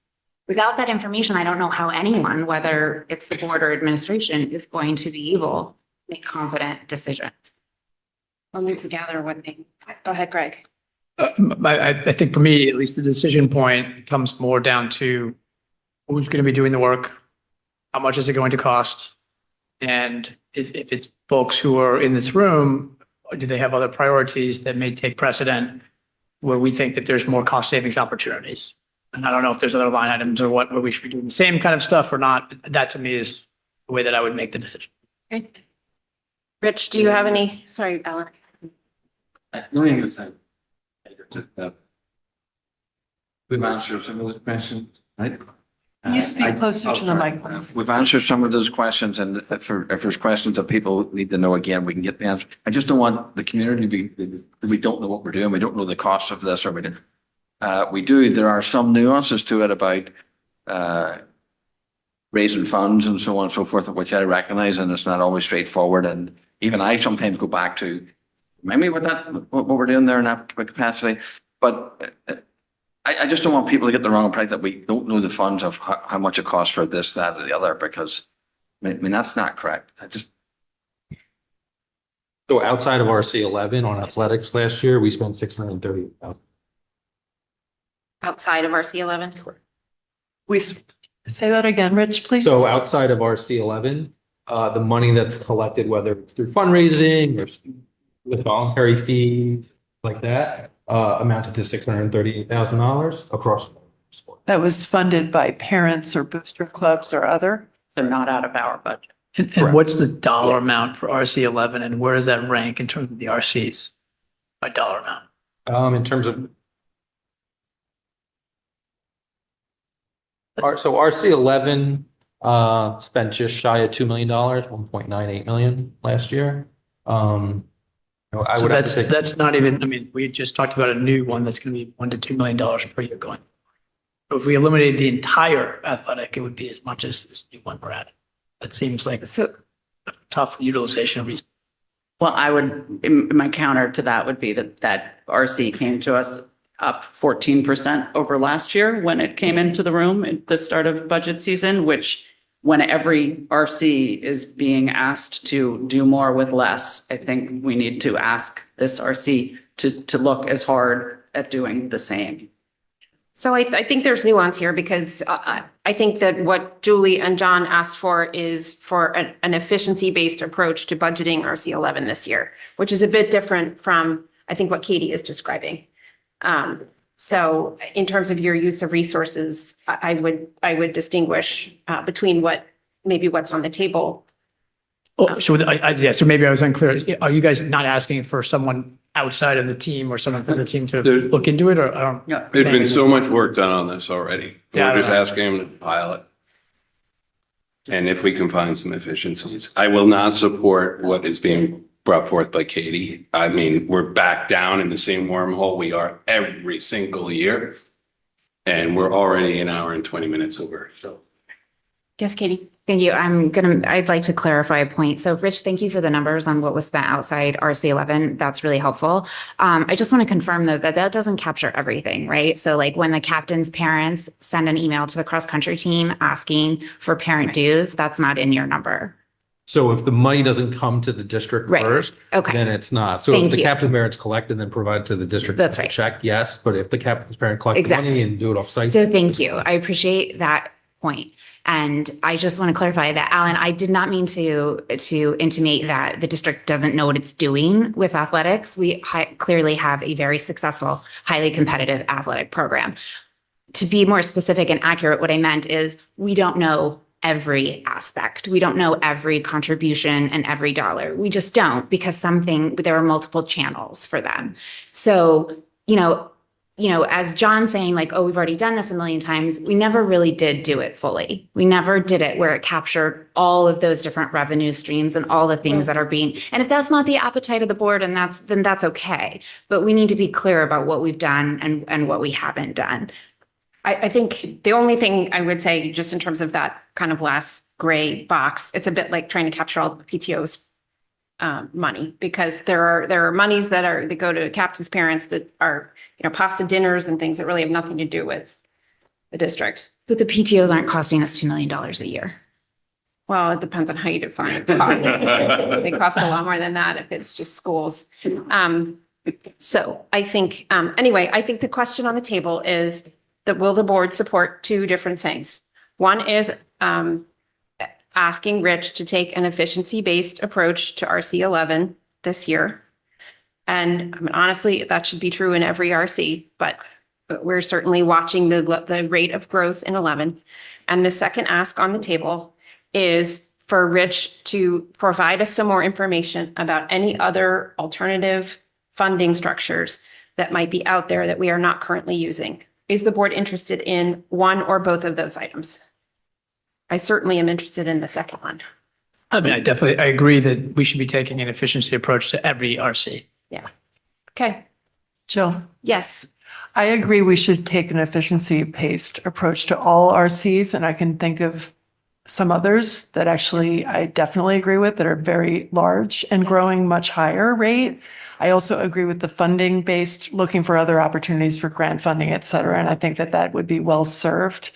I think we have to be careful to the extent that this RC in particular is student programming, and I don't want to take away from student programs that really impact our students. And I think we just have to be careful where we're trying to find funds. I agree. And so I appreciate that the conversation was framed that way, that we're not looking to barriers to entry. Dave, you have your hand up. Thank you. Yeah, I'm supportive of both. I would just hope that the second option is inclusive of looking at how we handle funds getting swept and what other people do as part of that evaluation. Howie, Say that second part. Sorry. What happens to year-end balances, how we sweep and aggregate everything for teams? Okay. Got Thank that. Rich. Go ahead. Yep, I mean, so the student activity manual says that anything that's not encumbered. Yep. And over 1,000 gets swept. If it's encumbered or below 1,000, it doesn't. Okay. So I do think that would be valuable for us to understand as part of the overall universe of it. Yeah, I guess I was thinking also other districts, if that's standard or what other procedures are used, if we're looking at other methods. Okay, good point. Just on the student activity fund point and funds being swept at year end, I think it would be worth looking at because I know some teams do fundraising throughout the year, but then I think the current policy is that if those funds were not able to be spent in that current year, they can get swept as well. And I would like to propose that teams that are raising money for specific equipment or whatever else would be able to get to keep those funds so that they could use them. So in an And I don't know instance- the intricacies. So in of an this. instance like that, it wouldn't get swept because Okay. they essentially encumbered those monies for that specific item. And that involves clubs as well. I think that there have been instances of the quiz bowl team. I mean, and I'm sure like robotics, there are a lot of more labor and cost intensive clubs that will be doing fundraising. And I want to make sure that they get to keep the funds that Okay. they're raising because I think this is an avenue that we should look more into. Okay. Point taken. Okay. Greg, then Julie. Oh, sorry. Julie, then Julie. Quick. I think if there are things that we can't do presently because of our policies, but they aren't statutory, it's probably worth having a conversation about why we don't allow it, but it is legal. Probably worth talking about some things that maybe we don't think are good ideas going in, but worth exploring, just to say. Okay, good. All right. Are we, Dennis, you're good? All right. Katie, you're resigned? Yes. Okay. Thank you, guys. So we have in our agenda meeting next month, we'll add that line item. Or no, excuse me, in the master agenda, not in the. Okay, further discussion and action on proposed schedule of 2024-2025 regular Board of Education meetings and subcommittee meetings. This is just a second read, right? Yes, we did make some changes there. The organizational meeting on November 3rd, we moved to the 5th. And we still put out the communications, curriculum, facilities, finance and policy meetings if we are having them and if that's the way they're going to stand. Okay. May I have a motion to approve, or unless there's any questions, but may I have a motion to approve the proposed schedule of 2024-2025 regular Board of Education meetings and subcommittee meetings? Julie moves. Yes. Can you just second it and then we can then ask me a question? Sure. Second. Katie seconds, question. Okay, thank you. Just on the subcommittees, I know that they changed in the fall, and I would just like to, as we move forward on these, kind of, I guess, insert a caveat that like as the committees shift, with the elections, that that each committee kind of reevaluates its dates with this new membership in terms of making sure that the days work and that kind of thing, because I know that can be really disruptive when we don't have quorums or certain people are not available. So Okay. it's just tricky to do it now, and I understand we need to, but Okay. Point taken. Okay, Robin. Question, is the January 4 the Super Saturday for the budget? Yeah. Okay. Greg? I know we've, oh, sorry, Alan. I know we've talked about cadence of these meetings. Yes. I don't know if we wanted to revisit that. I just did a quick count. There's 73 on the counter, on the calendar. That's more Yeah. than one per week. Yeah, so it's a good point. I think our regular meeting cadence is typically twice a month. I don't think we'll adjust that so much. But I think as, you know, communication starts to wind itself down and policy comes to near the end of its audit, we might look at consolidating those two committees in November. As a board, simply that would reduce one column there. Finance, I think, does have to meet monthly. Facilities hasn't been hitting that cadence and won't because we won't really have a need until we, you know, so I do think while there's a number of meetings here, probably we won't actually meet this complete cadence. But your point is taken, Greg. Yeah, just like, should we eliminate some of these if we don't think we're going to do them anyway so that people can plan it friendly? Yeah.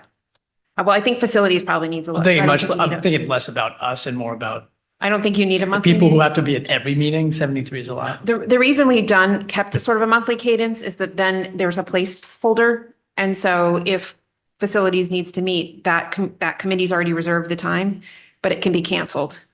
For And example, it doesn't have to be run as a special meeting. right. Would But- it make sense to ask each committee to have that as an agenda item in September? Like, let's look at the schedule and what Sure. we're talking about trying to do. Do we Sure. need all of these Yeah. dates? Sure. If each committee just addresses it, maybe Sure. a few we could Good idea. release. Good idea. Katie? I'm sorry, which two did you say that might be combined? Well, the board would need to discuss, but Yes. communications and policy, we debated when we constituted it, whether or not communications would be part of policy to begin with. We decided to separate it out because of the level of work. But given that policy is near the end of its audit and communications is coming, you know, to a close on the big lift. Yeah, I just wanted to confirm. And then on the regular Board of Education meetings, this has November 5th as an organizational meeting, but I believe that is election day. Not, you're looking 25. This is 25. Oh, thank you. Yes. Okay. With that, may I have a motion? No, I have a motion already. All those in favor? Okay. Aye. All right. That's unanimous. Thank you very much. Okay.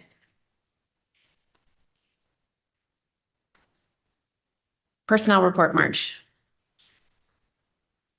I mean, even though Shirley will tell me that self-praise is no praise, I think that if you look at this, we've done a really great job of hiring at all points in the salary schedule, from the lower steps to the highest steps, even in shortage areas. So hopefully I'm not jinxing myself going forward. And we have had a couple of resignations. These resignations are mostly for people who are moving out of the area, a few of them who are moving south to make a lot more money. Not South Connecticut, but south of the. Greenwich, Westchester. Oh, okay.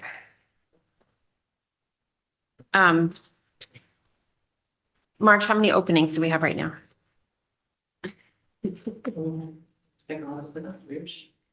I mean, we have a few, but we're in very good shape compared to, we just, yeah, but okay, it's not just special ed. So we do have some people who are resigning as we speak, so, Okay. but we're well under 10, right? Okay, that's great. Thank you. Okay. Do we have any follow-up action items, Dr. Abbott?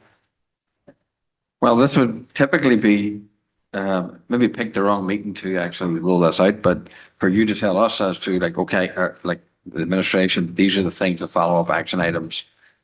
This is the sort of like potential modification to the agenda. Is there any follow-up action items that you would want us to follow up with the board or otherwise? Okay.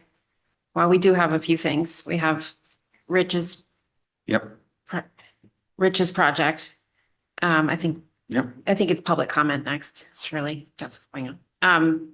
And then we have a couple of board member follow-ups, I think. We Right. have more follow-ups than not. So Greg and Yes, and then. yes, so you have the student achievement goal and the KPIs goal. You have a couple for communications. Robin and I are gonna, I think, talk about website with Dr. Yeah. Hadley. Weren't we talking about things we might be able to do in the near term that Yeah. might help? That was like board stuff. Right? Yeah. Yeah. Board, Yeah. access. And I was just gonna say, it might be helpful as an action item to ask for a reminder to be sent so that people Okay. don't miss Yep, their. yep. On the device policy, just to give follow-up on that, I don't know, Ellen, if you want to circulate a Word version of that or how you want us to. I'll circulate some for you. Okay, Katie, you're working on the handbook and orientation? Okay. Dennis, we already have you with Greg. John, I think you're good. Robin, we got. Okay, and then, and like I said, Rich has his project. Which and then project? Rich's project is the athletic stuff. Oh, And then Shirley, you're following up with us on some of the transition numbers.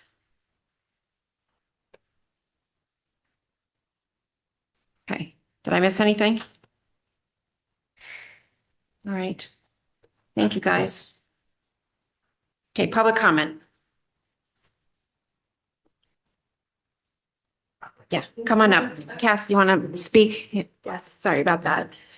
Good afternoon. If anybody in person would like to participate in public comment or online, please come up to the podium or wait to be recognized. Please state your name and address for the record, and you will have up to 3 minutes to comment. Please note the time with the chair. Hi, I'm Ansley Walker. I live at 137 Hollow Tree Ridge Road, apartment 121 here in Darien. And I serve as one of the priests over at St. Luke's Episcopal Church here in Darien.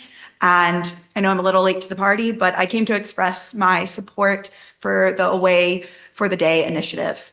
I've spent the last 10 years working with young people from preschool all the way through high school. Most of that time has been concentrated with middle and high school students. I've taught and coached in public schools, churches, and other organizations. And currently I work with 6th through 12th graders at our church. And in these 10 years, I've witnessed a profound change in the students that I serve. A change that frankly worries me for our future. They lack communication skills. They don't know how to build community with each other, to talk to their peers or to talk to their teachers, their mentors, or others. I am sure that the pandemic escalated this phenomenon, but I think we were already trending there when we started raising iPad or a YouTube generation. On Wednesday evenings here in Darien, nearly 70 middle schoolers gather for our confirmations class. I request that phones are out of sight during this time, and I've noticed that the kids who obey this are talking to each other. They're talking to the adult volunteers, they're engaging in their work. Most importantly, they're present in the moment. Now it pains me to see that the students who struggle to be without their phone, so they pull it out to use, and consequently, they miss out on what is right in front of them. I'm a young millennial, so I grew up with a cell phone in middle school and a smartphone in high school. Yet our phones were restricted to our locker during the day. If you took it out during class, it was confiscated for your parent to come pick up. And I am frankly grateful for that experience. What a gift we could give this generation to require their phones to be away for the day. They'll not only survive, but we will help them thrive. Thank you. Thank you, Ainsley. Thanks for staying. I believe Mr. Clark wants to address the public comment. Please state your name and address for the record and note that you'll have up to 3 minutes. Yes, thank you very much. My name is Bruce Clark. I am a 29-year teacher at the high school. I teach history and social studies, including AP US history, American history, government, and philosophy classes. I wasn't sure I'd be able to be called on here or to make it, so I wrote out what I wanted to say. Let me read that. Some students are leaders and some are followers, and that's pretty normal. But based upon a recent experience in my classroom, leaders among the students at Darien High School, when presented with the facts, would vote to ban cell phones in the high school. Most followers will also follow that opinion, I believe. This is because of a student-centered activity in my law and government class in which a single student was a senior leader who proposed banning cell phones. This was part of a Model Congress role play exercise. This exercise asked students to write an original and research-based bill, a proposed law. This is a requirement.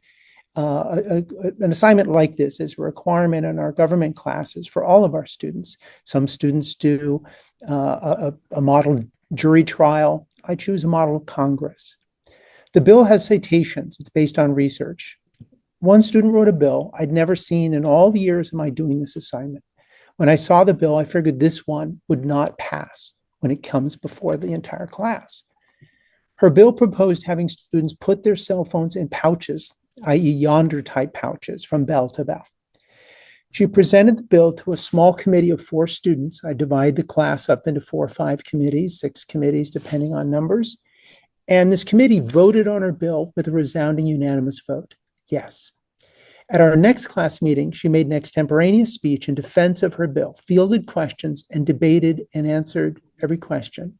An amendment of clarification was added by the students according to Robert's rules, which I teach in my class. After about 25-30 minutes of discussion and debate, the students considered the bill. The students passed the bill by a roughly 3-to-1 margin. This was not an AP class, but a cross-section of Darien students. This one student, a quiet but smart, kind student, can see what's going on. She led most of the class to a decision on this cell phone topic. So we can lead or we can follow, but we should know that most of our students do know what's good for them. I and a handful of other teachers do ban cell phones in the classroom. It's a struggle. Many teachers, don't want the hassle of enforcing it. And I understand that because I've avoided that in the past at times. However, I have found that benefits do outstrip the policy. One chief benefit is that students are unable to coordinate meetings to go into the bathroom where other things happen. Overall, they're far more focused on what's going on in the classroom. Mr. Clark, you're at time. If you don't mind just wrapping up, please. Yes. Okay. So we as adults with our mature frontal cortexes to manage the stress of constant notifications, we struggle. But these Darien students have added up the facts from a fellow student and reached a reasonable conclusion. Student leaders are asking us to pass a similar policy. Thank you. Thank you very much. If anybody else online would like to participate, please use the raised hand icon. We have no raised hands at this time. Okay. With that, may I please have, before we go into executive session, thank you to all the members of the public who attended any or all of this. And certainly thank you to everybody here who just has another 2 hours. We have a motion to adjourn to executive session for the purpose of interviewing candidates for the positions of A, Middlesex Middle School Principal, Middlesex Middle School Assistant Principal, and Darien High School Assistant Principals pursuant to Connecticut General Statute 1206A, and B, discussion of the superintendent's contract pursuant to Connecticut General Statute 1206A. That is Julie, seconded by Dennis. All those in favor? That is unanimous. I'd love to take just 5. Okay, but literally 5. Am I gonna help? You're leaving? Okay. All right, so 403. You have 5. 405? No, I'm sorry, you have 5 to finish the meeting, even if they. Oh, even if Dave's not on? Yeah. Wait, so There's 5 of us, even if they didn't stick. 4, 5, 6. Where's 6? So that. 1 second. 5 would. Give me 1 second. I don't know what I'm doing. Give me 1 second. Sorry. 7 hours. I've got it. I'll do that, Dr. Adley. People have been going for 7 hours.